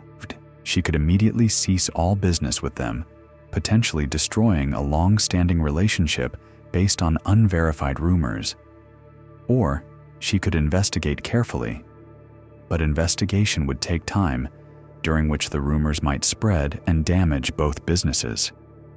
In the past, this situation would have consumed Chandra with anxiety. She would have spent sleepless nights imagining every possible consequence of each choice, paralyzed by the impossibility of guaranteeing a perfect outcome. The fear of making the wrong decision might have prevented her from making any decision at all, but her experience with the nutmeg purchase had taught her something valuable about the difference between perfectionism and responsibility. Perfectionism demanded that she somehow know the unknowable, predict the unpredictable, control the uncontrollable. Responsibility simply required that she gather reasonable information, consider the interests of all involved parties, make the best decision possible with available resources, and then act with integrity regardless of outcome. She decided to visit the supplier personally, bringing Gopal and one of her most experienced spice evaluators. They would inspect facilities, test samples, ask direct questions, and form their own judgment based on first-hand observation rather than second-hand rumors. The journey to the supplier's facility took 2 days, traveling through countryside where spice gardens covered hillsides in geometric patterns of green and gold. During the travel, Chandra found herself noticing things she had been too anxious to see during her previous trips. The careful cultivation techniques that produced quality spices, the knowledge passed down through generations of farmers, the complex network of relationships that brought exotic flavors from distant gardens to urban markets. The investigation itself was thorough but diplomatic. They toured the processing facilities, observed quality control procedures, tested samples of various grades, and spoke with workers who had no reason to deceive them. What they discovered was more complex than the simple story suggested by rumors. The supplier was indeed mixing different grades of cardamom, but not to deceive customers. They were creating custom blends designed to meet specific price points requested by different buyers. The adulteration was actually sophisticated blending, clearly disclosed to customers who wanted good quality spice at moderate prices rather than premium products at premium costs. The confusion arose, the supplier explained. because we serve many different markets with many different needs. Some customers want only the finest grade regardless of cost. Others want the best quality they can afford within a specific budget. We have been blending to meet these varied requirements, but perhaps we have not been clear enough about our processes. Standing in the supplier's fragrant warehouse, surrounded by the evidence of her careful investigation, Chandra felt a deep satisfaction that had nothing to do with the specific outcome. She had faced uncertainty without being paralyzed by it, gathered information without demanding perfect certainty, made decisions based on evidence rather than fear. The resolution was straightforward. Chandra negotiated clearer labeling and documentation procedures that would prevent future misunderstandings. She maintained the business relationship while establishing new protocols that protected both companies' reputations. Most importantly, she handled the entire situation with the kind of balanced judgment her father would have admired. That evening, as she prepared to return home, Chandra wrote a letter to her deceased father, not to be sent, but as a way of organizing her thoughts and acknowledging how much had changed in her understanding of leadership and legacy. "Dear Father," she wrote by the light of an oil lamp in the simple inn where they had stopped for the night, "I have spent 3 years trying to be you instead of learning to be me. I thought honoring your legacy meant never making mistakes, never showing uncertainty, never allowing anyone to question my decisions. But today I realized that the real legacy you left me was not a perfect record to maintain, but a set of principles to apply in my own way, in my own time, facing my own challenges. You taught me to value quality, to treat people fairly, to make decisions thoughtfully, but not fearfully. You showed me that business is not just about profit, but about the relationships that make commerce possible. Most importantly, you demonstrated that leadership comes not from never making mistakes, but from taking responsibility for the decisions you make and learning from whatever results they produce. I will never be you, and I am finally at peace with that truth. Instead, I will be the merchant you trained me to be, thoughtful without being paralyzed, careful without being afraid, responsible without being perfect. I will make mistakes as you did, but I will face them with the integrity you taught me and the wisdom you helped me develop. The business you built will continue to grow, not as a monument to your perfection, but as a living expression of the values you embodied. Thank you for giving me not just a successful enterprise, but the principles and skills needed to make it my own." Writing that letter transformed something fundamental in Chandra's relationship with her inherited responsibilities. She folded the paper carefully and placed it in her travel bag, not as something to be preserved forever, but as a marker of understanding reached, a milestone passed on the journey toward authentic leadership. The return journey felt different from the outward trip. Where she had traveled with the familiar weight of anxiety pressing on her chest, now she moved with a lightness that came from accepting herself as she was, rather than demanding she become someone else. The same roads, the same villages, the same landscape, but experienced through eyes no longer clouded by the impossible demand for perfection. When she arrived back at her warehouse, Chandra found her employees working with their usual efficiency, but she noticed something she had missed before. They moved through their tasks not with the nervous energy of people trying to avoid mistakes, but with the confident rhythm of skilled workers who trusted their own competence. Watching them, she realized they had been modeling the very qualities she had been struggling to find: the ability to work carefully without being paralyzed by the possibility of error. "How did the investigation go?" Gopal asked, approaching with the quiet respect that had characterized their relationship since their morning conversation weeks earlier. "Well," Chandra replied, and then found herself smiling at the simplicity of that answer. In the past, she would have provided an exhaustive report, analyzing every detail, second-guessing every decision, asking for validation of choices already made. Now, she simply shared the essential information her team needed to continue their work effectively. Over the following months, the changes in Chandra's approach rippled through every aspect of the business. Employees who had grown tense under her micromanagement began to relax into their natural competence. Customers noticed that transactions flowed more smoothly, that their regular merchant seemed more present and attentive to their actual needs rather than distracted by internal worries. Most significantly, the business began to grow in ways it had not during her father's time, not because she was a better merchant than he had been, but because she brought different strengths to challenges he had never faced. Her willingness to investigate thoroughly before making judgments led to stronger relationships with suppliers.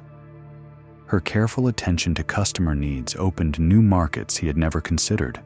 Her acceptance of reasonable risk allowed the business to expand into opportunities he might have been too cautious to pursue. The transformation was not dramatic or sudden. Like water slowly wearing smooth the rough edges of stone, Chandra's growing self-acceptance gradually reshaped her relationship with responsibility, leadership, and the legacy she had inherited. She learned to trust her own judgment while remaining open to advice, to make decisions promptly while thinking carefully, to take risks while being prudent. But perhaps the most profound change was in how she understood success itself.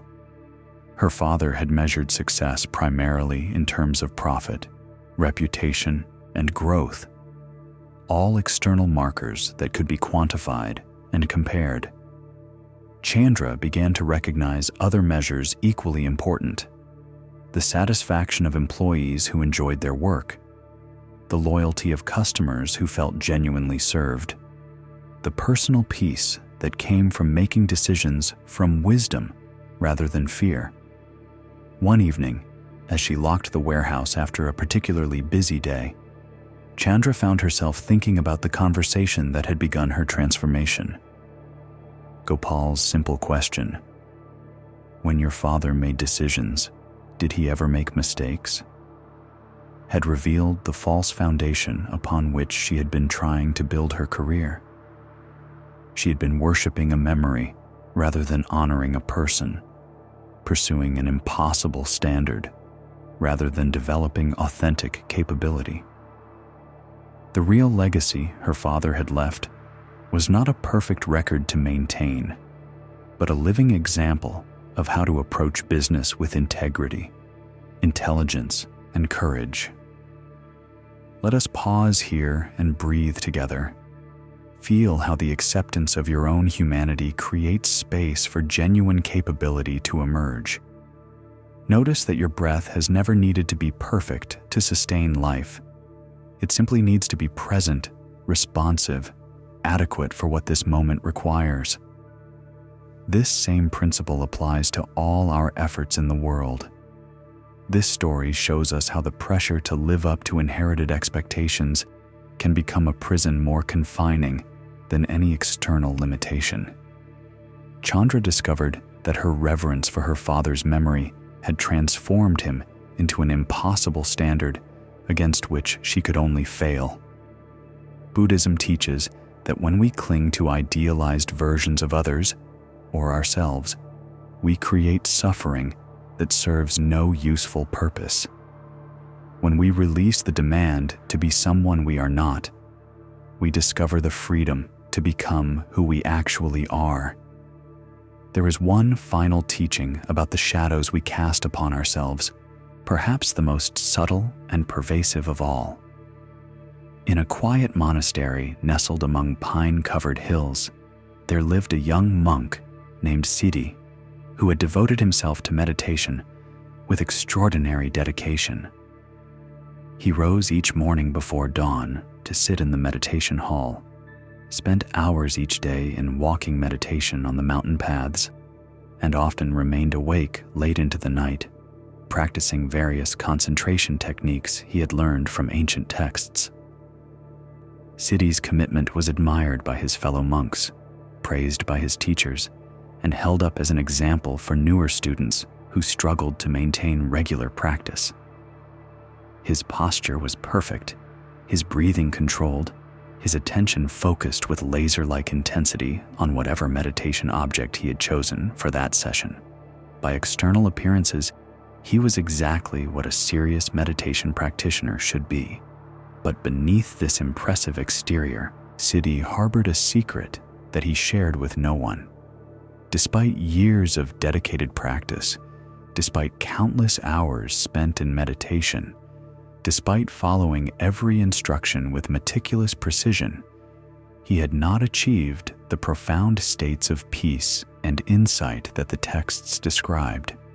Worse, his meditation sessions were often filled with exactly the mental turbulence the practice was supposed to eliminate: racing thoughts, emotional reactivity, physical discomfort, and a growing frustration with his apparent lack of progress. Each morning, he would enter the meditation hall with renewed determination, certain that today would be the day when his mind would finally settle into the deep tranquility he sought. He would arrange his cushion precisely, adjust his posture according to the traditional guidelines, regulate his breathing as he had been taught, and begin his practice with high expectations. But invariably, within minutes of beginning, his mind would start its familiar dance of distraction. Thoughts about the day's responsibilities would arise unbidden. Memories of past conversations would replay themselves without invitation. Plans for future activities would spin elaborate scenarios in his imagination. Physical sensations, an itch, a pain, a feeling of restlessness, would demand attention despite his determination to ignore them. The more Siddhi struggled against these distractions, the more persistent they seemed to become. The harder he tried to force his mind into stillness, the more agitated it grew.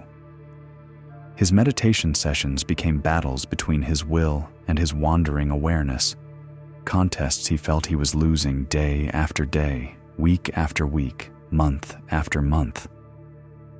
What made this internal struggle particularly painful was the contrast between his public reputation and his private experience. Other monks would compliment him on his dedication, ask him for advice about their own practice, assume that someone who meditated so intensively must have achieved remarkable inner peace. Siddhi would respond with humble words and helpful suggestions, all while feeling like a fraud who was deceiving everyone about his actual spiritual attainment. The texts he studied described advanced practitioners whose minds were like clear, still lakes reflecting the sky without disturbance. His own mind felt more like a storm-tossed ocean, constantly in motion, rarely peaceful, never achieving the profound stillness that seemed to be the goal of all this effort. He began to wonder if he lacked some essential quality necessary for spiritual development, if he was fundamentally unsuited for the contemplative life he had chosen. This doubt created a vicious cycle that made his practice even more difficult. The worry that he might be inadequate as a meditator became another distraction during meditation. The frustration with his lack of progress became another source of the mental agitation he was trying to eliminate. The fear that years of practice had been wasted became another obstacle to the very peace he sought. Siddhi began to avoid discussions about meditation with his fellow monks, afraid that deeper conversation would reveal the gap between his reputation and his reality. He declined invitations to teach newer students, feeling unworthy to guide others when his own practice seemed so troubled. He even considered leaving the monastery entirely, convinced that he was not cut out for monastic life despite his obvious dedication to its forms. The crisis came to a head during the monastery's annual meditation retreat, a week-long period of intensive practice when the entire community would sit together in extended sessions, some lasting several hours. This was traditionally a time of breakthrough for serious practitioners, when the accumulated momentum of daily practice would deepen into profound states of concentration and insight. For Siddhi, the retreat became a week of escalating internal torment. Surrounded by monks who appeared to be settling into deep meditation with effortless grace, he struggled more than ever with racing thoughts, physical discomfort, and emotional turbulence. The longer sessions seemed to amplify every difficulty, rather than providing the increased stillness he had hoped for. On the fourth day of the retreat, during an afternoon session that had already lasted 2 hours, Siddhi found himself in a state of such agitation that he considered standing up and leaving the hall entirely. His legs ached, his back burned with tension, his mind raced through an endless stream of thoughts about his failures as a practitioner, and his heart pounded with what felt like panic at his inability to achieve even basic calm. Just as he was preparing to abandon his cushion and flee the meditation hall, he noticed something unexpected. The very awareness that was observing his agitated thoughts, his physical discomfort, his emotional reactivity, that awareness itself was perfectly still. The thoughts were moving, the sensations were changing, the emotions were fluctuating, but the consciousness that witnessed all of this movement was as steady and unchanging as the mountain peaks that surrounded the monastery. For a moment, Siddhi's attention shifted from trying to control his experience to simply observing it. Instead of fighting against the stream of thoughts, he watched them arise and pass away like clouds moving across the sky. Instead of resisting physical sensations, he noticed how they appeared, intensified, and dissolved without any effort from him. Instead of judging his emotional reactions, he observed them as natural phenomena, no different from wind or rain. In that moment of pure observation, without trying to change anything or achieve any particular state, Siddhi experienced the peace he had been seeking for years. It was not the dramatic, otherworldly transcendence he had imagined from reading texts, but something far more profound. The simple recognition that peace had been present all along, hidden not by the presence of distraction, but by his resistance to distraction. The session continued for another hour, but now Siddhi's relationship with his experience was completely transformed. Thoughts continued to arise, but instead of seeing them as obstacles to meditation, he recognized them as part of the natural activity of mind, no more problematic than waves on the surface of the ocean. Physical sensations continued to demand attention, but instead of viewing them as distractions from spiritual practice, he understood them as opportunities to develop equanimity with the changing conditions of embodied existence. When the meditation bell finally rang to end the session, Siddhi remained on his cushion for several additional minutes, not because he was lost in some blissful trance, but because he was marveling at the simplicity of what he had discovered. All these years, he had been trying to achieve a state of peace that already existed, trying to create a stillness that was always present, trying to become someone he already was. That evening, the retreat leader, an elderly monk named Venerable Ananda, who had been practicing for more than 40 years, offered a teaching about the nature of meditation practice. His words seemed to speak directly to Siddhi's recent revelation. Many students, the old monk said, his voice soft but clear in the candlelit hall, approach meditation like warriors approaching battle. They believe they must defeat their thoughts, conquer their emotions, overcome their physical limitations. They measure their practice by how successfully they eliminate distraction rather than how skillfully they relate to whatever arises. Siddhi felt as if the teacher was describing his own struggle with perfect accuracy. But meditation is not about achieving a particular state of mind, Venerable Ananda continued. It is about developing a particular quality of relationship with whatever state of mind is present. The goal is not to stop thinking, but to notice thinking.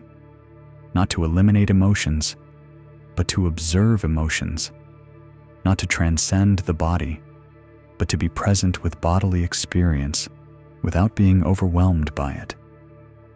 The old monk paused, letting his words settle into the listening minds around him.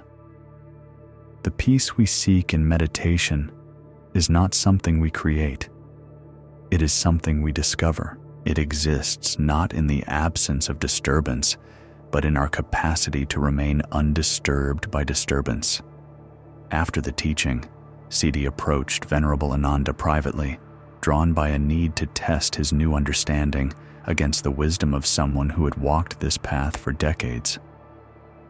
"Venerable Sir," Siddhi said with the formal respect due to an elder teacher, "I have been practicing meditation seriously for several years, but I have struggled with distraction, discomfort, and a mind that seems incapable of settling into deep states of concentration. Today, something shifted in my understanding, but I'm not sure if what I experienced was genuine insight or just another form of self-deception." The old monk smiled with the gentle warmth of someone who had heard this question many times before, who remembered asking it himself in his own early years of practice. "Tell me about your meditation today," he said simply. Siddhi described his experience, the initial agitation, the moment of shifting from resistance to observation, the recognition that awareness itself was unmoving even when its contents were in constant flux. He spoke honestly about his years of struggle, his sense of being a fraud among more accomplished practitioners, his discovery that peace might be found not through achieving perfect stillness, but through accepting imperfect movement. Venerable Ananda listened without interruption, occasionally nodding with understanding, his attention complete and compassionate. When Siddhi finished, the old monk was quiet for a long moment, as if allowing the confession to settle fully before responding. "What you discovered today," he said finally, "is the heart of all meditation practice. It is the recognition that you are not your thoughts, not your emotions, not your physical sensations, but the awareness that observes all of these phenomena without being defined by any of them."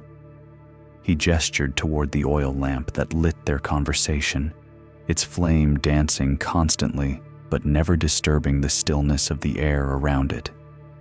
The flame moves, but the space in which it moves remains unchanged.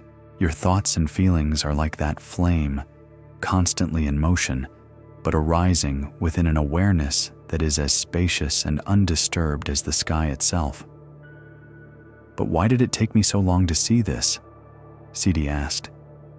"Why did years of dedicated practice lead only to more struggle instead of the peace I was seeking?"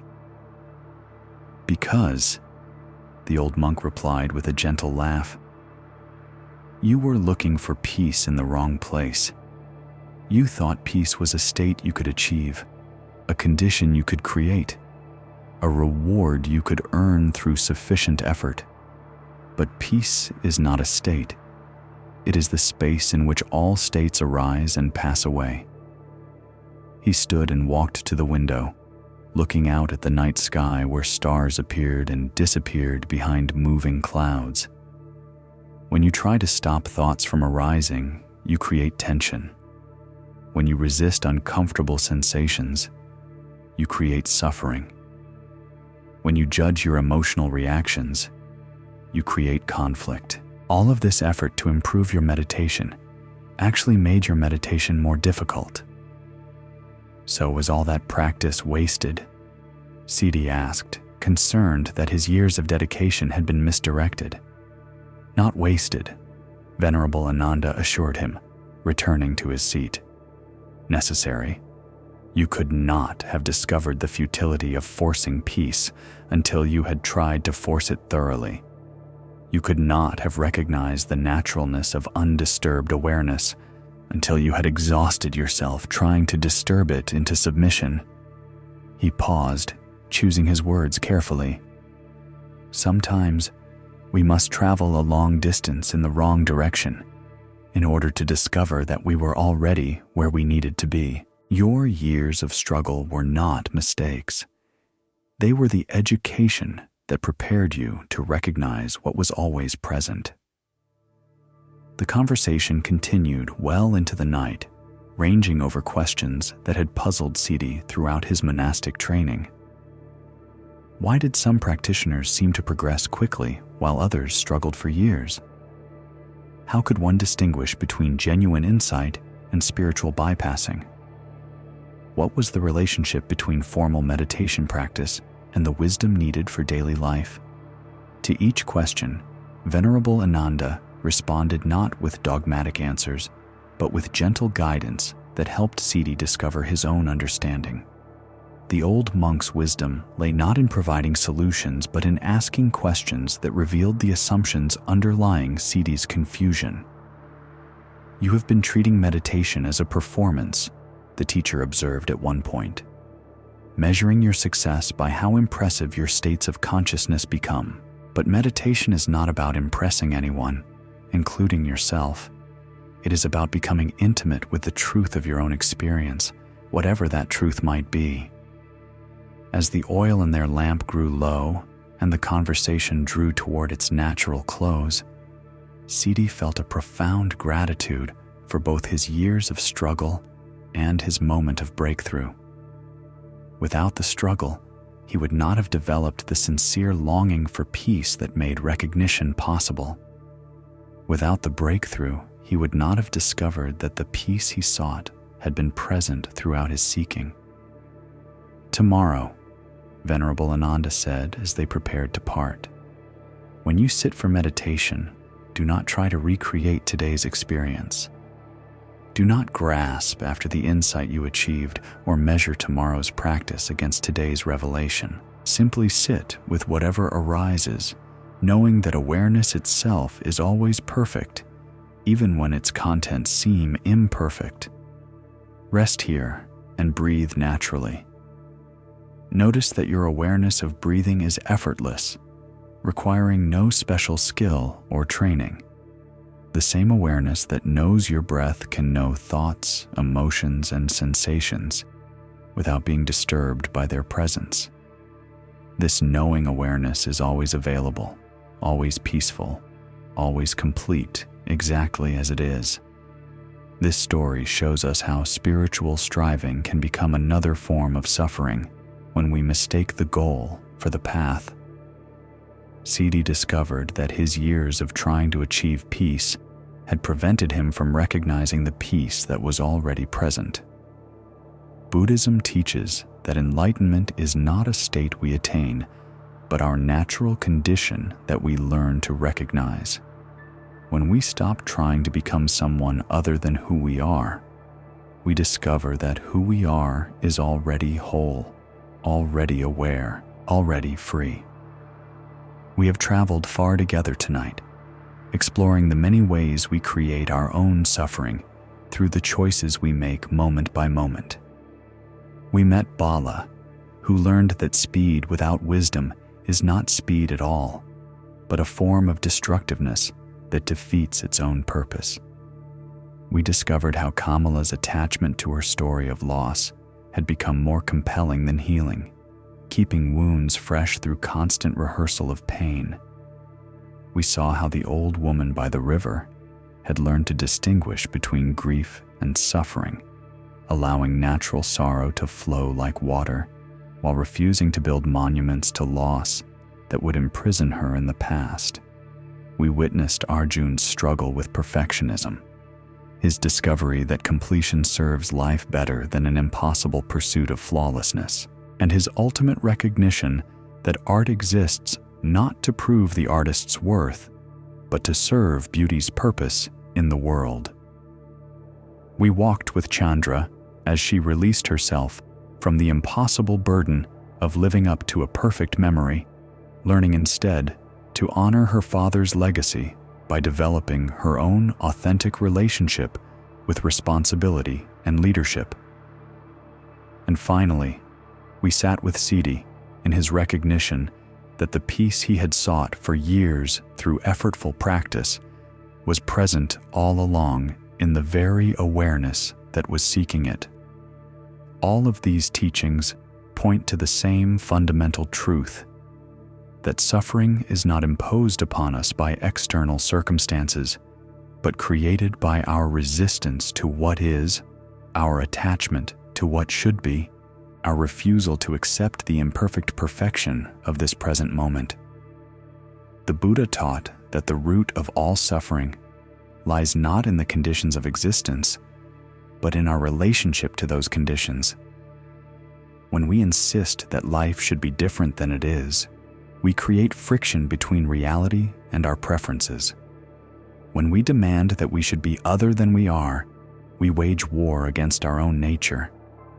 When we refuse to accept that impermanence, uncertainty, and challenge are woven into the very fabric of existence, we set ourselves against the fundamental principles that govern all phenomena.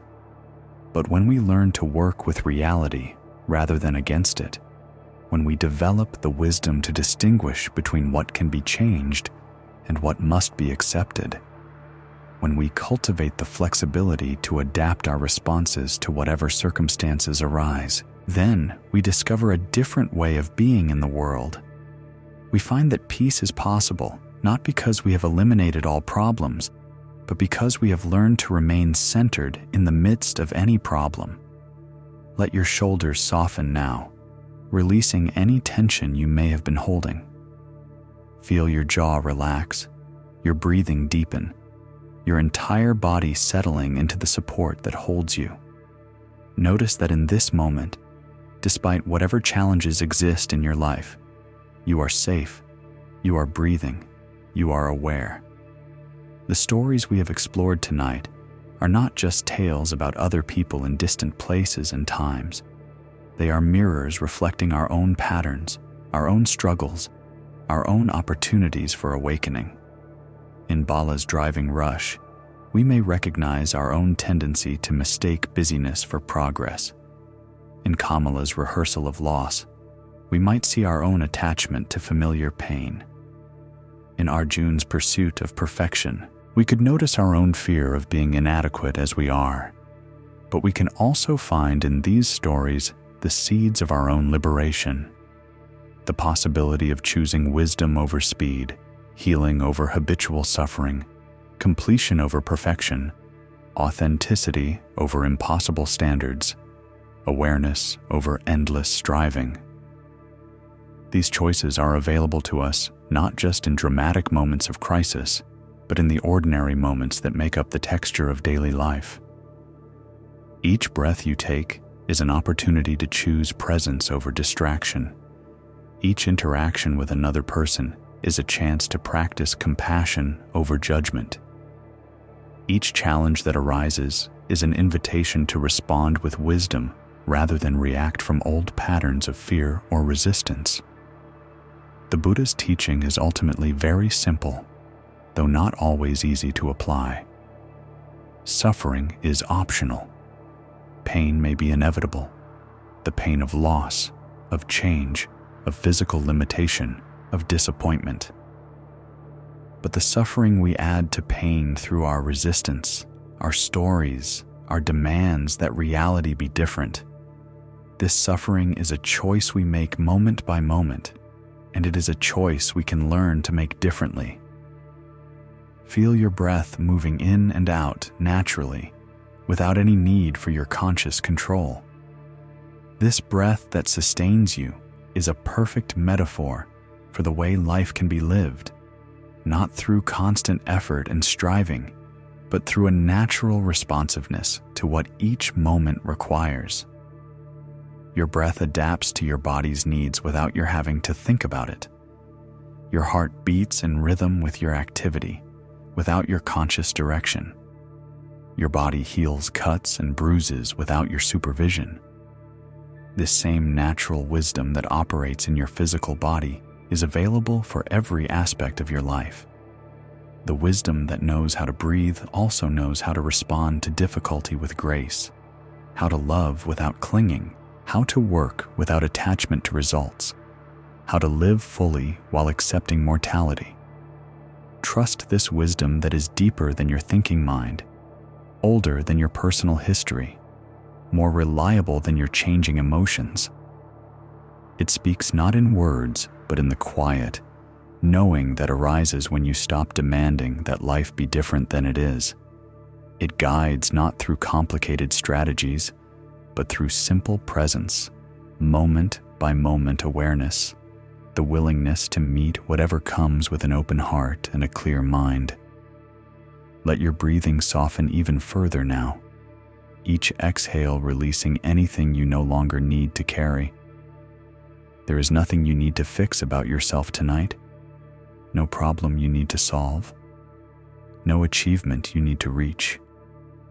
You are already complete as you are, already worthy of peace, already connected to the vast intelligence that moves through all of existence.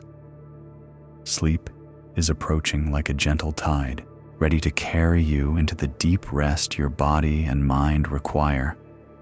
Allow yourself to drift on this tide, trusting that the same force that brings sleep will bring awakening when it is time, that the same rhythm that creates day and night, seasons and cycles, breath in and breath out, is the rhythm of your own deepest nature. The teachings we have shared tonight will continue to work in you even as you sleep, like seeds planted in fertile ground, waiting for the right conditions to sprout into understanding. You need not remember every word, grasp every concept, or apply every insight immediately. The wisdom that is truly yours will emerge naturally when you need it, in the form that serves your particular path. Rest now in the knowing that you are exactly where you need to be, learning exactly what you need to learn, becoming exactly who you are meant to become. The journey of awakening is not a race to be won, but a deepening to be lived, not a problem to be solved, but a mystery to be embraced. Sleep well, and thank you for joining us at Sleepy Monk. In the deepest hours of night, when the world grows quiet and the boundary between waking and sleeping becomes soft as silk, there is another teaching that whispers itself into being.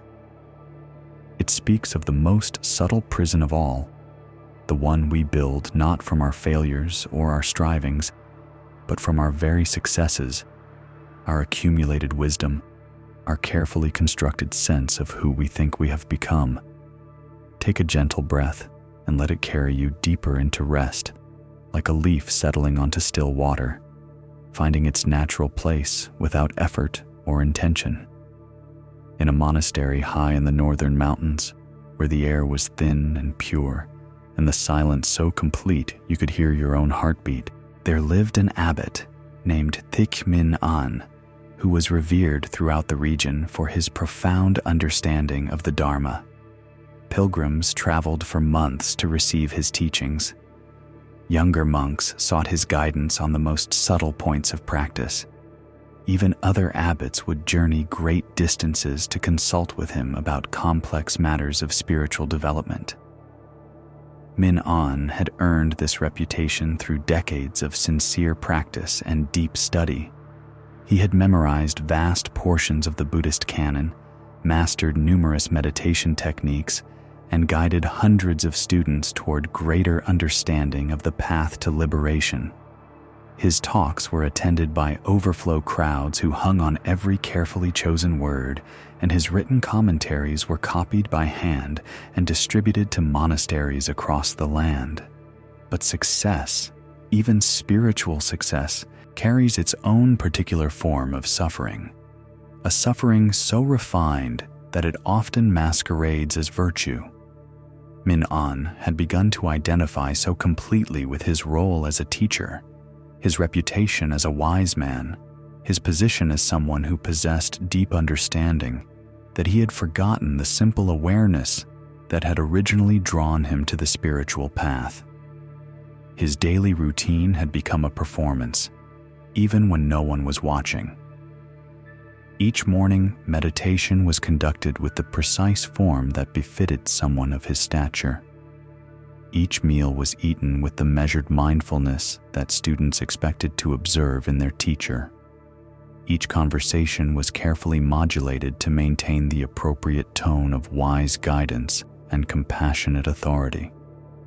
The spontaneity that had once characterized his practice, the natural arising of insight, the unforced presence, the childlike wonder at the mystery of existence, had been gradually replaced by a more calculated spirituality.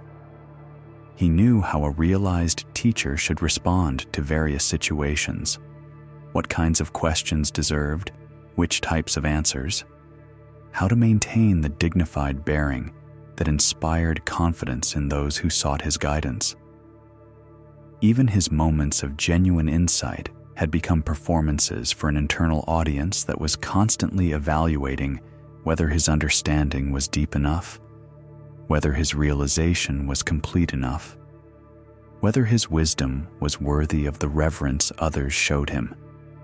He had become both the actor and the critic in a spiritual theater that ran continuously in his mind. This transformation was so subtle that Min-an himself was largely unaware of it. When students praised his teachings, he felt the familiar warmth of accomplishment masked as humility. When other teachers sought his advice, he experienced the satisfaction of being recognized as an authority, disguised as service to the Dharma. When pilgrims traveled great distances to see him, he enjoyed the validation of his spiritual worth, camouflaged as gratitude for being able to help others. The monastery over which he presided ran smoothly, efficiently, like a well-oiled machine designed to produce spiritual development. Schedules were maintained with precision. Teachings were delivered according to traditional forms.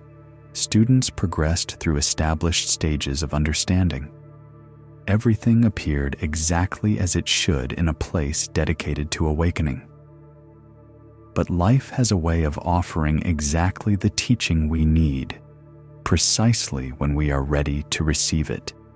Even when, especially when, we think we no longer need to learn anything new. The teaching came in the form of a visitor, unlike any the monastery had received before. She arrived on a Tuesday morning just as the mist was lifting from the valley below, walking slowly up the mountain path that led to the monastery gates. She was neither young nor old, neither beautiful nor plain, neither richly dressed nor obviously poor. She carried no pilgrim's pack, no offerings for the temple, no letters of introduction from other teachers. When asked by the gatekeeper about her purpose in visiting, she simply said, "I would like to sit quietly for a while, if that is permitted."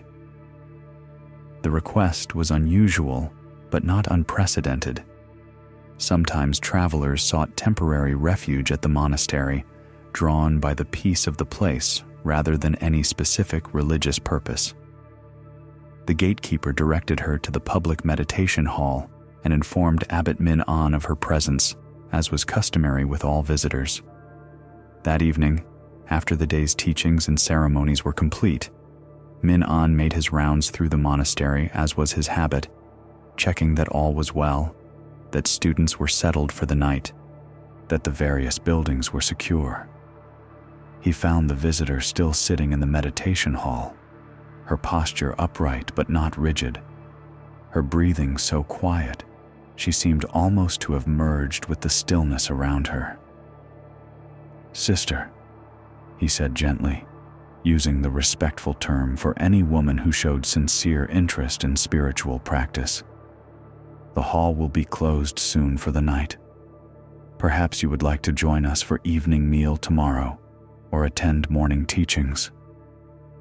She opened her eyes and looked at him with a gaze that was perfectly clear, perfectly present, neither awed by his position nor dismissive of his authority. "Thank you, Venerable Abbot," she said with simple courtesy, "but I am content to sit here quietly. I require nothing else." There was something in her response, not the words themselves, but the quality of presence from which they arose, that caught Minan's attention in a way he couldn't quite identify. She spoke with neither the eagerness of someone seeking teaching, nor the deference usually shown to his position. She was simply there, complete in herself, needing nothing from him or from the monastery, except permission to exist peacefully in the space they provided. "Are you a practitioner?" he asked, his curiosity genuine. "Have you studied with other teachers?" "I sit when sitting serves," she replied with the same simple directness. "I walk when walking serves. I sleep when sleeping serves. I have learned what I have learned." Her answer was both perfectly clear and completely uninformative, like sunlight that illuminates everything while revealing nothing about its own nature. Minan found himself slightly off balance, unsure how to categorize this visitor or what kind of interaction she expected from him. For decades, he had been able to quickly assess anyone who came to the monastery, their level of understanding, their spiritual needs, their capacity for receiving teaching. Students, pilgrims, fellow monastics, even other abbots, all fit into familiar patterns that allowed him to respond appropriately to their presence. But this woman seemed to exist outside all his categories, neither seeking nor offering, neither student nor teacher, simply present in a way that made his usual social and spiritual reflexes seem suddenly irrelevant. "Perhaps you would benefit from hearing tomorrow's teaching," he offered, falling back on his role as guide and instructor. "We will be exploring the nature of non-attachment, a subtle topic that requires careful explanation." The woman smiled with what appeared to be genuine appreciation, though whether for his offer or for some private understanding, he could not tell. "I am grateful for your kindness," she said, "but I find that understanding arises naturally when the mind is not grasping after it. Perhaps listening to my own silence teaches me what I need to know." Again, her words carried a quality that Min-an recognized but could not quite place. The naturalness of someone speaking from direct experience rather than from concepts learned and repeated. It reminded him of something from his own early days of practice, some quality of immediacy he had possessed before he became skilled at spiritual discourse. As he prepared to continue his evening rounds, the woman closed her eyes and returned to her sitting, her presence in the hall becoming so still and integrated with the space around her that she seemed almost to disappear. Min-an found himself reluctant to leave, drawn by something in her being that spoke to a part of himself he had nearly forgotten existed. The following morning brought the monastery's regular schedule: dawn meditation, morning meal, teachings for the assembled students, individual meetings with those seeking guidance on specific aspects of practice.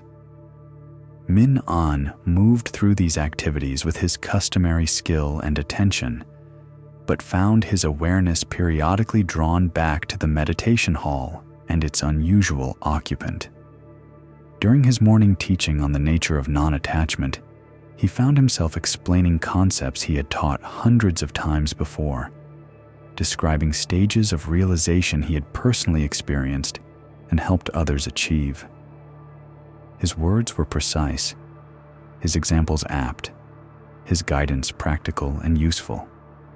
The assembled students listened with the respectful attention he had come to expect, asking thoughtful questions that demonstrated their engagement with the material. But as he spoke about releasing identification with thoughts, emotions, and even spiritual experiences, Min An became aware of an odd doubling in his own mind.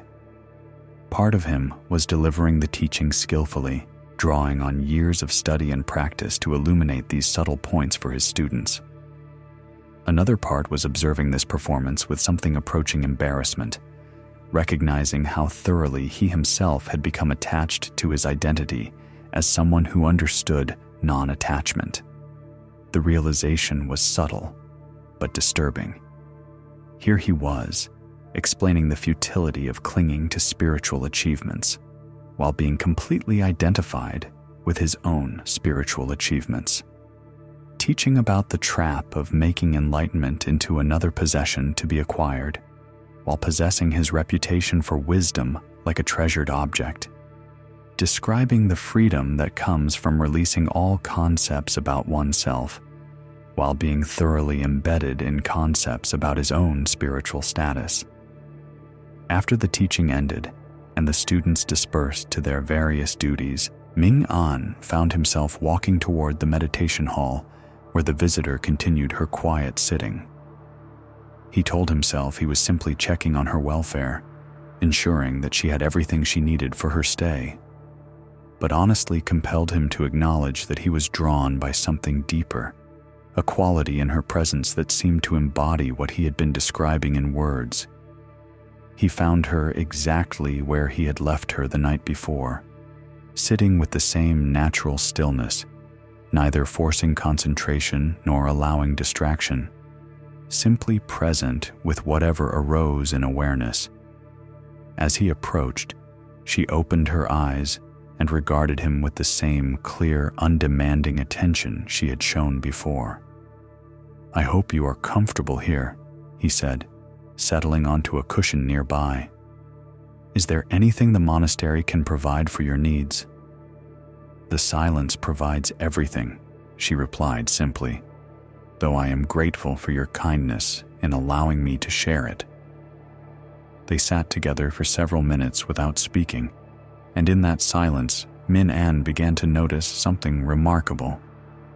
Usually, when he sat in meditation, even when alone, there was a subtle quality of performance in his practice, a sense that he was meditating in a way that befitted his position, maintaining the kind of presence that validated his reputation for deep realization.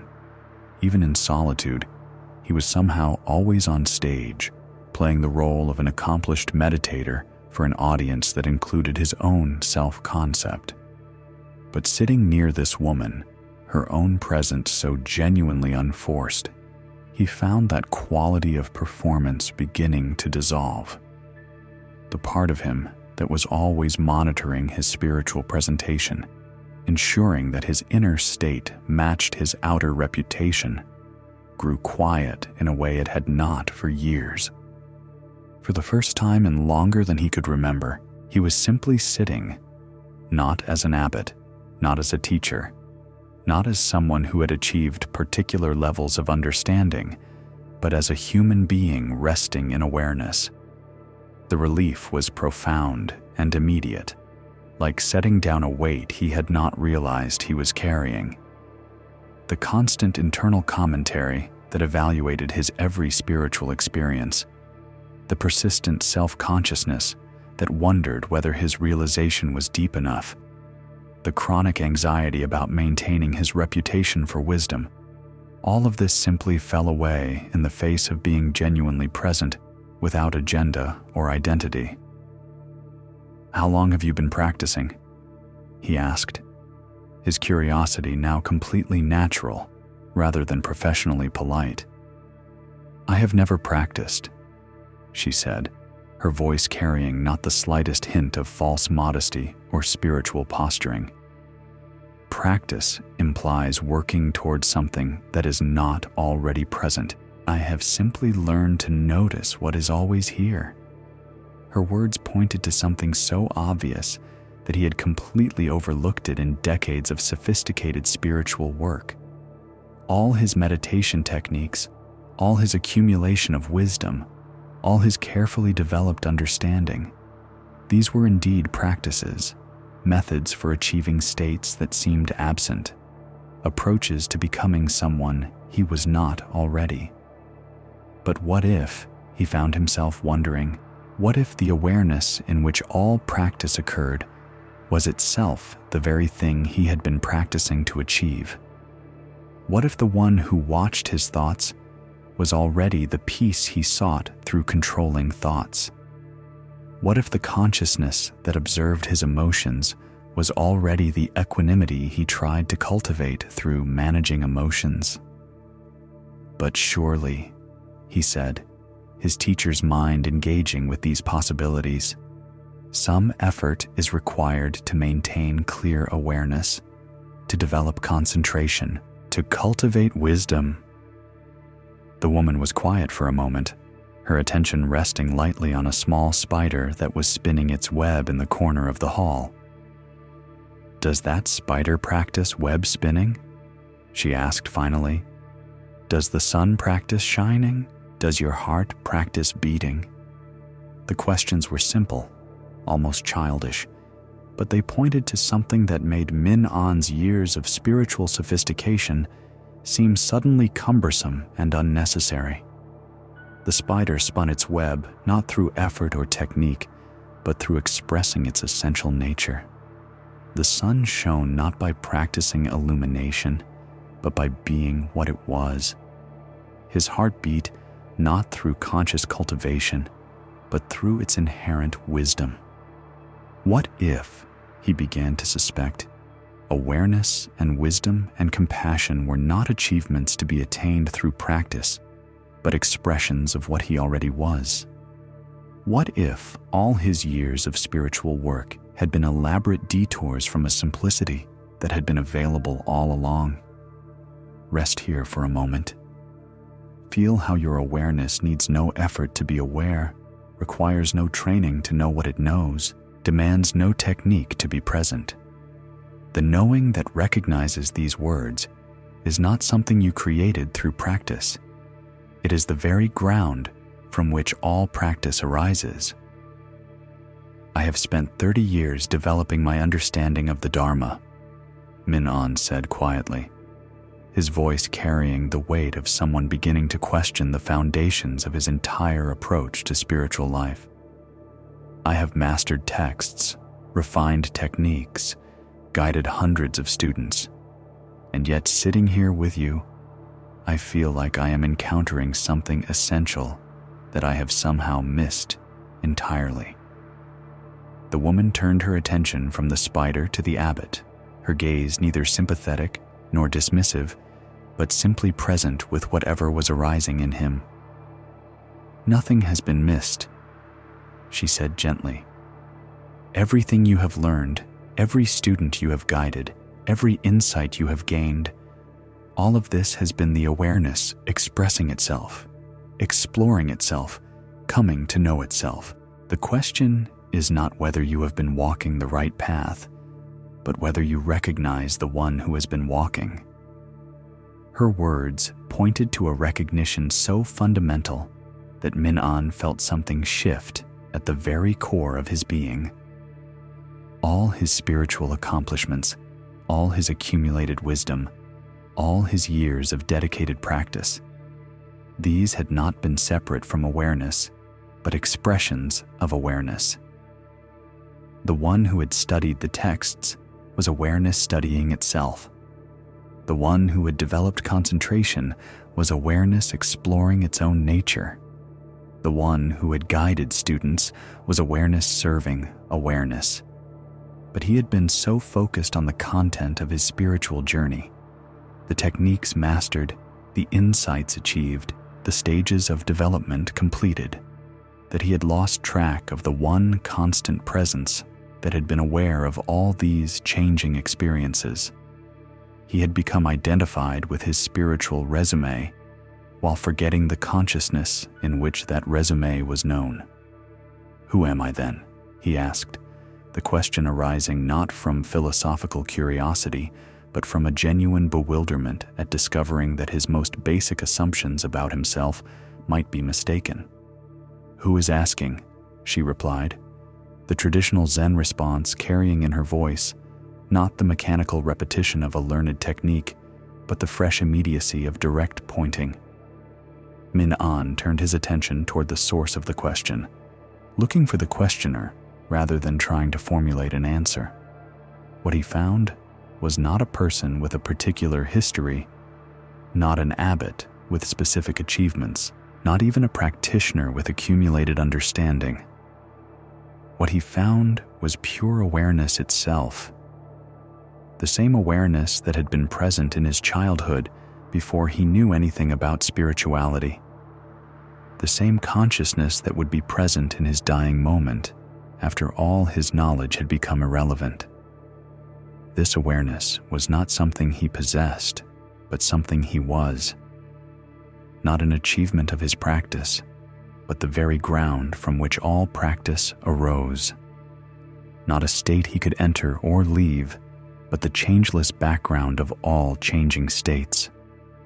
It was so obvious, so immediately present, that he could not believe he had spent decades looking for it through complicated methods and sophisticated teachings.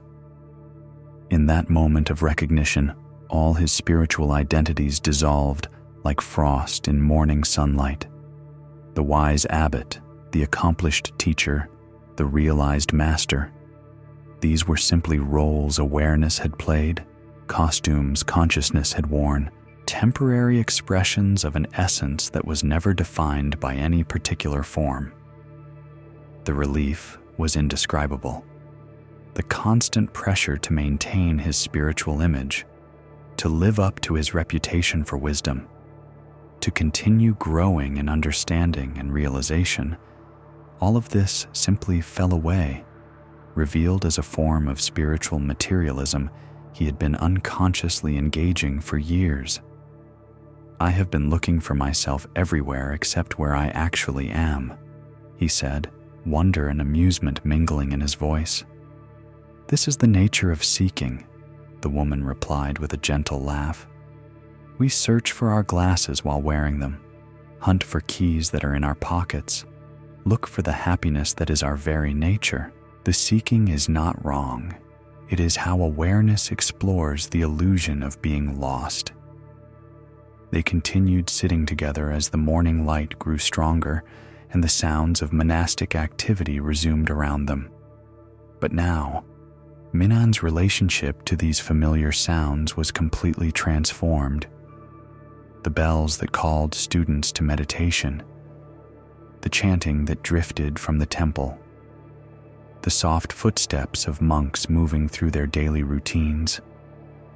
All of this was no longer the background to his spiritual practice, but the very expression of the awareness he was discovering himself to be. That afternoon, when it came time for his scheduled teaching, Min An faced an unprecedented situation. For decades, he had approached these sessions with careful preparation, organizing his thoughts, selecting appropriate quotations from classical texts, crafting explanations that would best serve his students' development. But now, sitting in front of the assembled community, he found all his prepared wisdom seeming suddenly irrelevant. How could he teach about awareness to people who already were awareness? How could he guide them toward what they had never actually lost?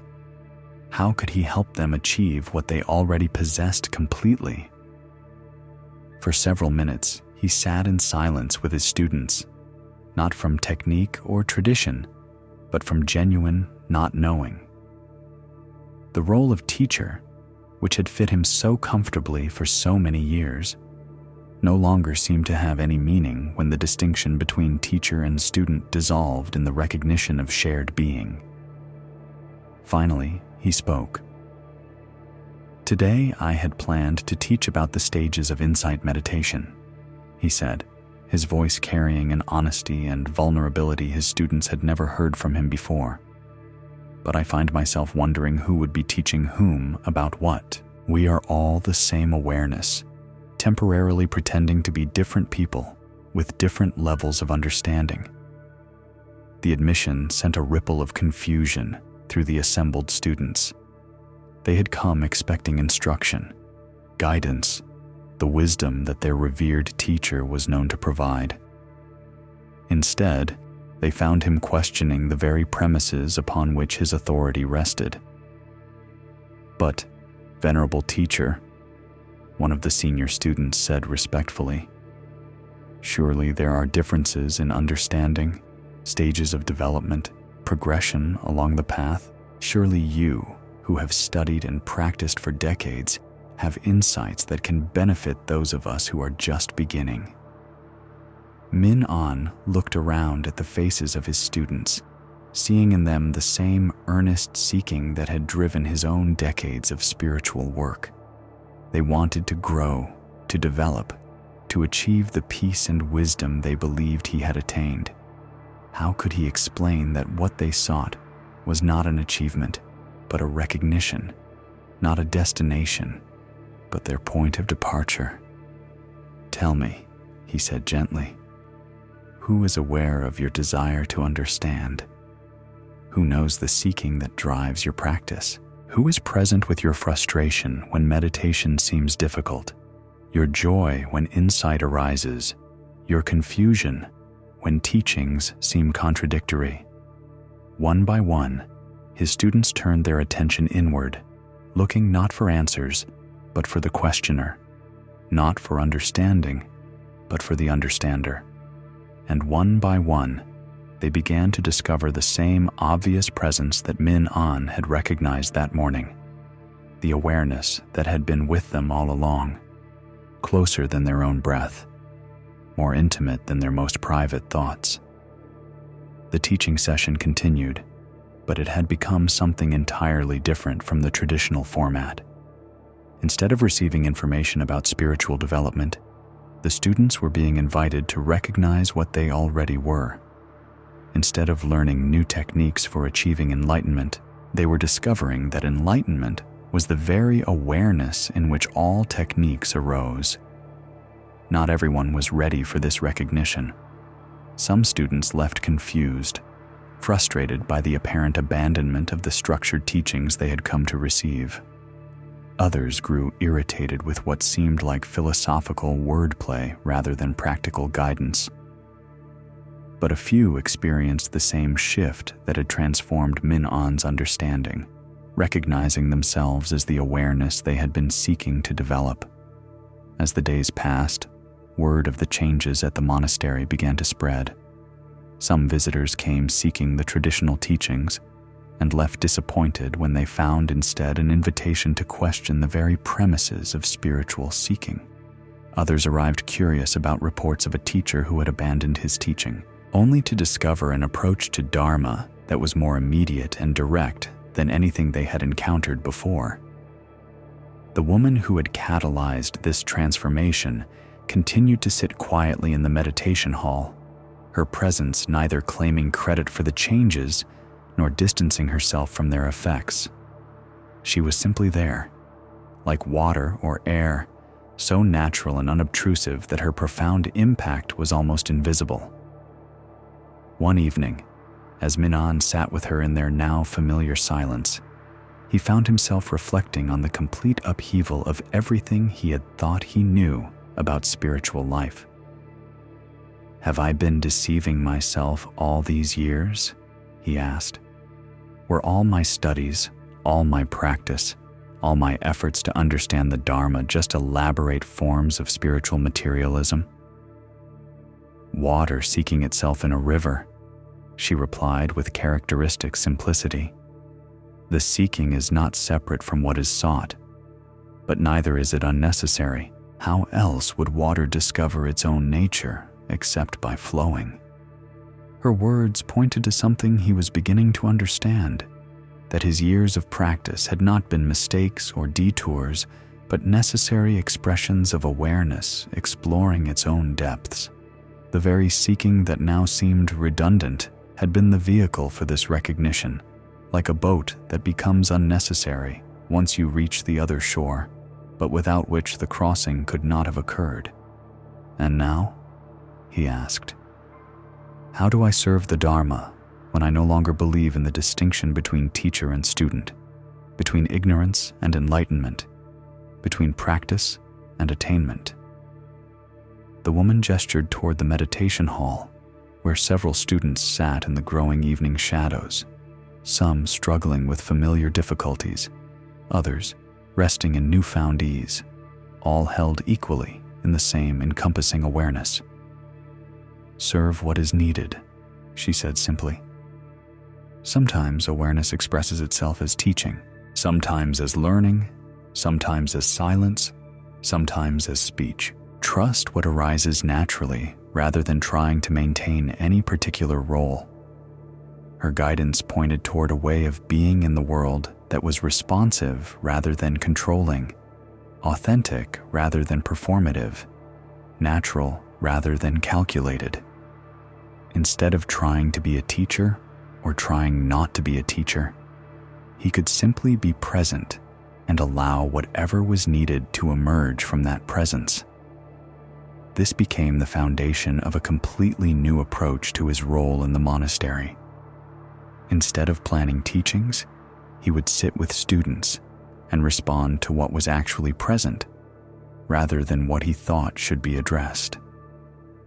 Instead of maintaining the formal distance appropriate to his position, he would meet each person with the same natural presence he had learned from his mysterious visitor. Some days, this looked like traditional teaching when traditional teaching served. Other days, it looked like working in silence alongside students in the monastery gardens. Sometimes it meant offering guidance based on years of experience.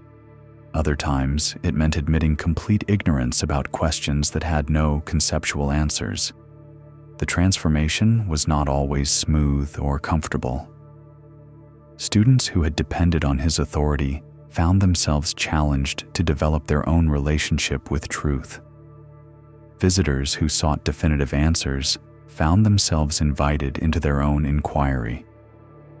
The monastery's reputation as a place of learned instruction evolved into something harder to categorize, a space where the very assumptions underlying spiritual seeking were gently questioned.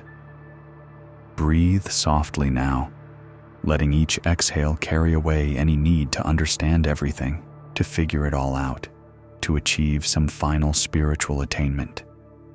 Rest in the simple knowing that is reading these words, not the content of the knowing, but the knowing itself, always present, never changing, requiring nothing to be complete.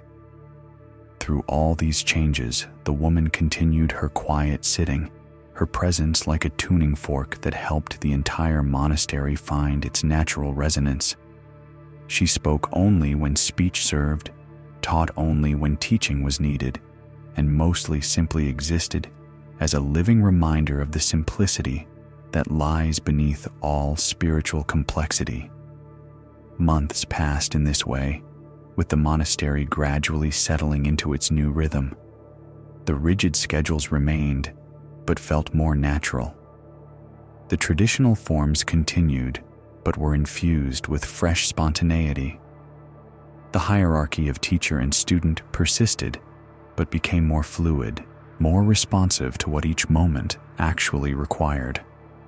And Min An discovered that releasing his identification with being a realized teacher had not diminished his ability to serve, but had made that service more authentic, more effective, more genuinely helpful to those who came seeking guidance. By abandoning his spiritual identity, he had found his actual nature. By giving up his role as someone who possessed wisdom, he had discovered wisdom itself as the very ground of his being. One morning, as spring arrived in the mountains with its promise of renewal and change, Min An found the meditation hall empty. The woman who had been sitting there for months, whose presence had transformed not just his understanding, but the entire atmosphere of the monastery, was gone.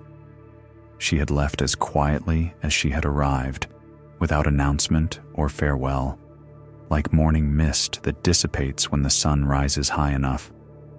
At first, he felt a pang of loss, a desire to find her, to thank her, to ask the 1,000 questions that had occurred to him during their time together. But as he sat in the space where she had been, he realized that what she had given him could not be taken away by her physical absence.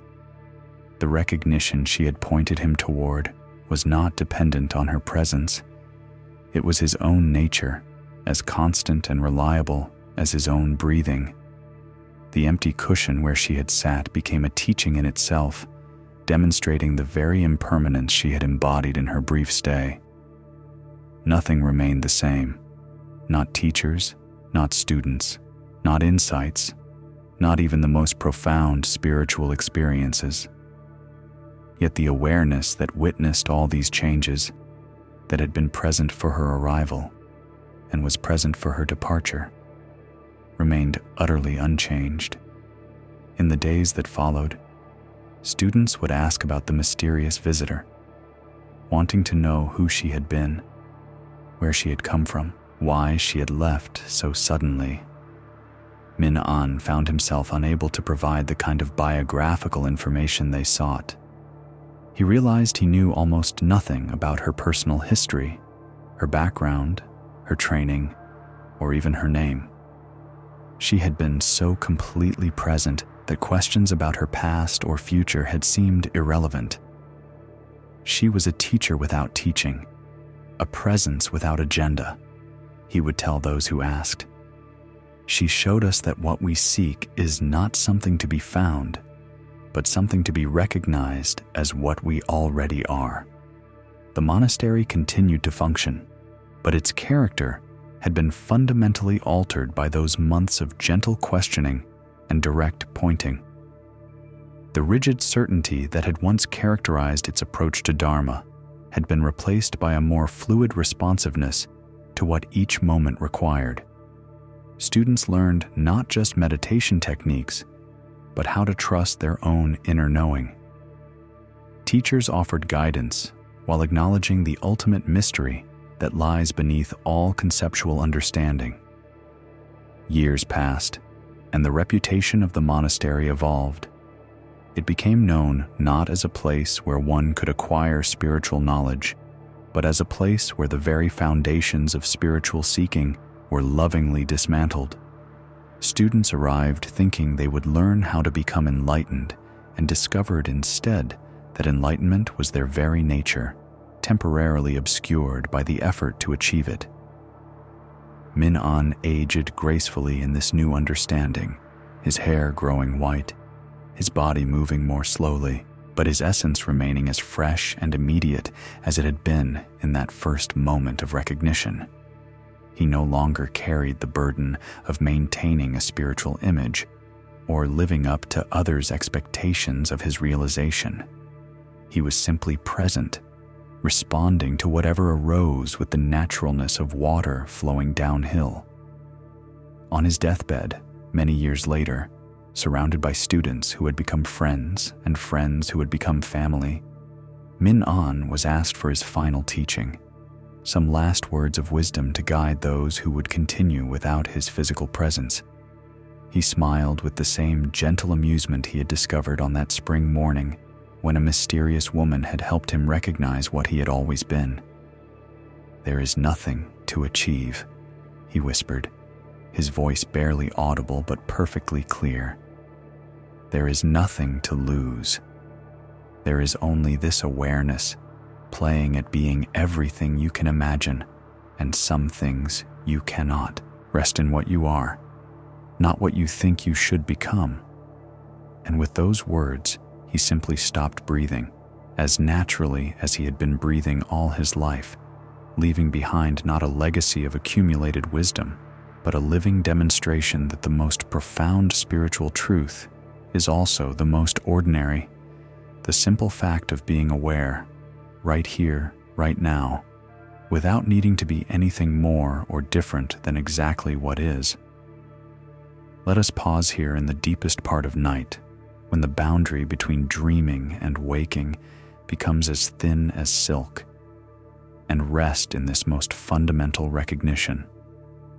You are not your thoughts, though thoughts arise in you. You are not your emotions, though emotions move through you. You are not your body, though you express through it. You are not your history, though it has shaped your current form. You are the awareness in which all of these phenomena appear and disappear, the consciousness that remains present through every change, the being that witnesses every experience without being defined by any of them. This awareness that you are requires no improvement, no development, no spiritual achievement to be complete. It is already whole, already perfect, already free. All the practices, all the seeking, all the effort to become someone better or more realized, these are simply awareness exploring its own nature, consciousness playing with its own possibilities, being discovering itself in countless forms. We have journeyed far together through these teachings tonight, walking with Bala as he learned that true progress comes not from speed, but from wisdom. Sitting with Kamala as she discovered how rehearsing our pain keeps wounds fresh instead of allowing them to heal. We witnessed the old woman by the river who taught us the difference between natural grief and unnecessary suffering, watched Arjun struggle with perfectionism until he recognized that completion serves life better than an impossible ideal. We traveled with Chandra as she released herself from the prison of inherited expectations, learning to honor her father's legacy by becoming authentically herself rather than trying to recreate someone else's path. We sat in meditation with Siddhi as he discovered that the peace he sought through years of practice was present all along in the very awareness that was seeking it. And finally, we witnessed Minhan's recognition that even spiritual achievement can become another form of identity to be released, another role to be transcended in the recognition of what we truly are. All of these stories point to the same simple truth, that suffering is not caused by external circumstances, but by our resistance to what is, our attachment to what should be, our refusal to accept the present moment as it actually presents itself. Every shadow we cast upon ourselves, every prison we build from our own expectations, every chain we forge from our demands that life be different than it is, all of this is optional. All of this is a choice we make moment by moment, and all of this can be released through the simple recognition of what we actually are beneath all our ideas about what we should be. The Buddha's first teaching after his enlightenment was not a complex philosophical system or an elaborate set of practices, but 4 simple observations. Life contains difficulty. This difficulty is caused by our clinging and craving. This suffering can end, and there is a path that leads to its ending. These truths are not abstract concepts to be understood intellectually, but immediate realities to be recognized in the texture of daily experience. Right now, as you rest here in the quiet hours of night, these truths are available for direct verification. Notice that any suffering present in your experience comes not from your circumstances themselves, but from your relationship to those circumstances. The pain of loss becomes suffering when we insist that what is gone should still be present. The discomfort of uncertainty becomes suffering when we demand that the future be predictable and controllable. The challenge of imperfection becomes suffering when we refuse to accept that flawlessness is not available to any human endeavor. But when we stop fighting against the fundamental conditions of existence, impermanence, uncertainty, and the inevitability of both joy and sorrow, then we discover a different way of being in the world. We find that it is possible to experience loss without being devastated by it, to face uncertainty without being paralyzed by anxiety, to acknowledge our limitations without being crushed by them. This is not the peace of someone who has eliminated all problems from their life, but the peace of someone who has learned to remain centered regardless of what problems arise. It is not the happiness of someone whose circumstances are always pleasant, but the contentment of someone who has discovered that well-being comes not from external conditions, but from our relationship to whatever conditions present themselves. Feel your breath now, moving in and out with its own natural rhythm, never needing your conscious control to maintain the life that flows through you. This breath is a perfect metaphor for how life can be lived, not through constant effort and striving, but through a natural responsiveness to what each moment requires. Your breath adapts to your body's changing needs without your having to think about it. Your heart adjusts its rhythm to support whatever activity you're engaged in without requiring your conscious direction. This same natural intelligence that operates your physical body is available for every aspect of your existence. The wisdom that knows how to breathe also knows how to respond to difficulty with grace, how to love without clinging, how to work without attachment to results, how to live fully while accepting mortality. It speaks not in words, but in the quiet knowing that arises when you stop demanding that life conform to your preferences and start dancing with life as it actually presents itself. The teachings we have shared tonight will continue to work in you like seeds planted in fertile soil, sprouting into understanding when the conditions are right, bearing fruit in the form of greater peace, deeper compassion, and clearer wisdom. You need not remember every story, grasp every concept, or apply every insight immediately. What is truly yours will emerge naturally when you need it, in the form that serves your particular path.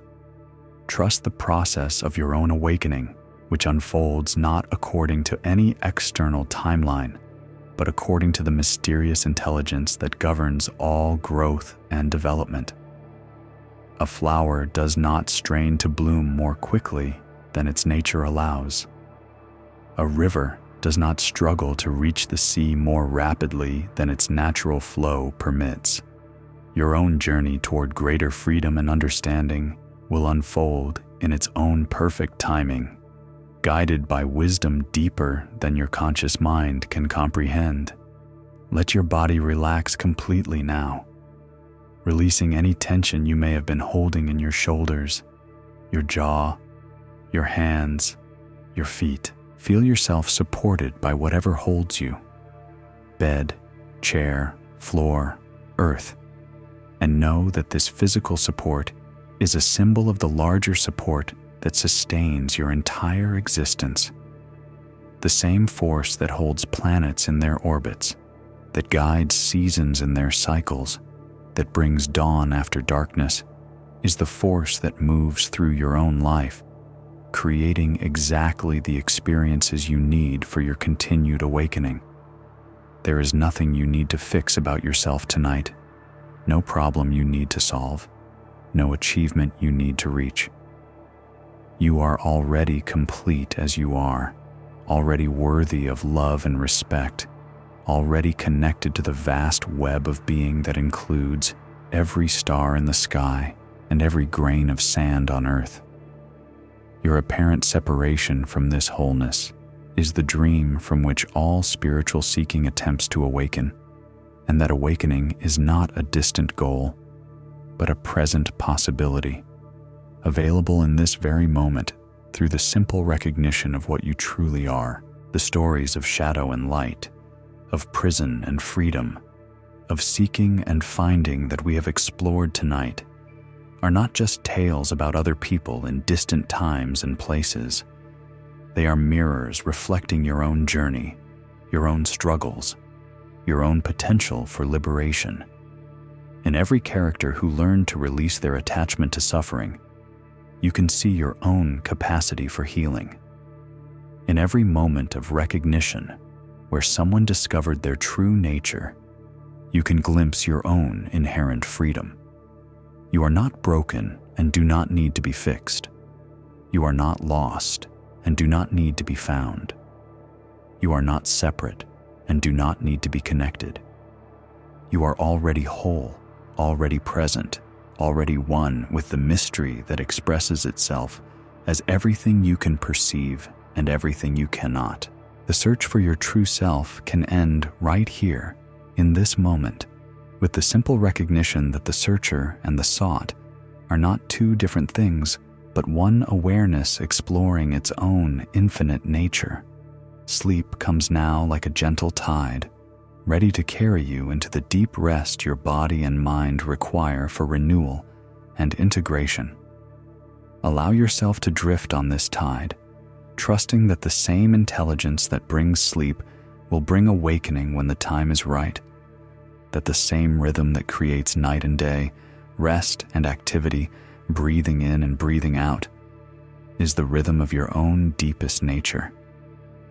The shadows you have cast upon yourself, the prisons you have built from your own expectations, the chains you have forged from your resistance to what is, all of these can be released as easily as opening your hand to let go of something you have been grasping too tightly.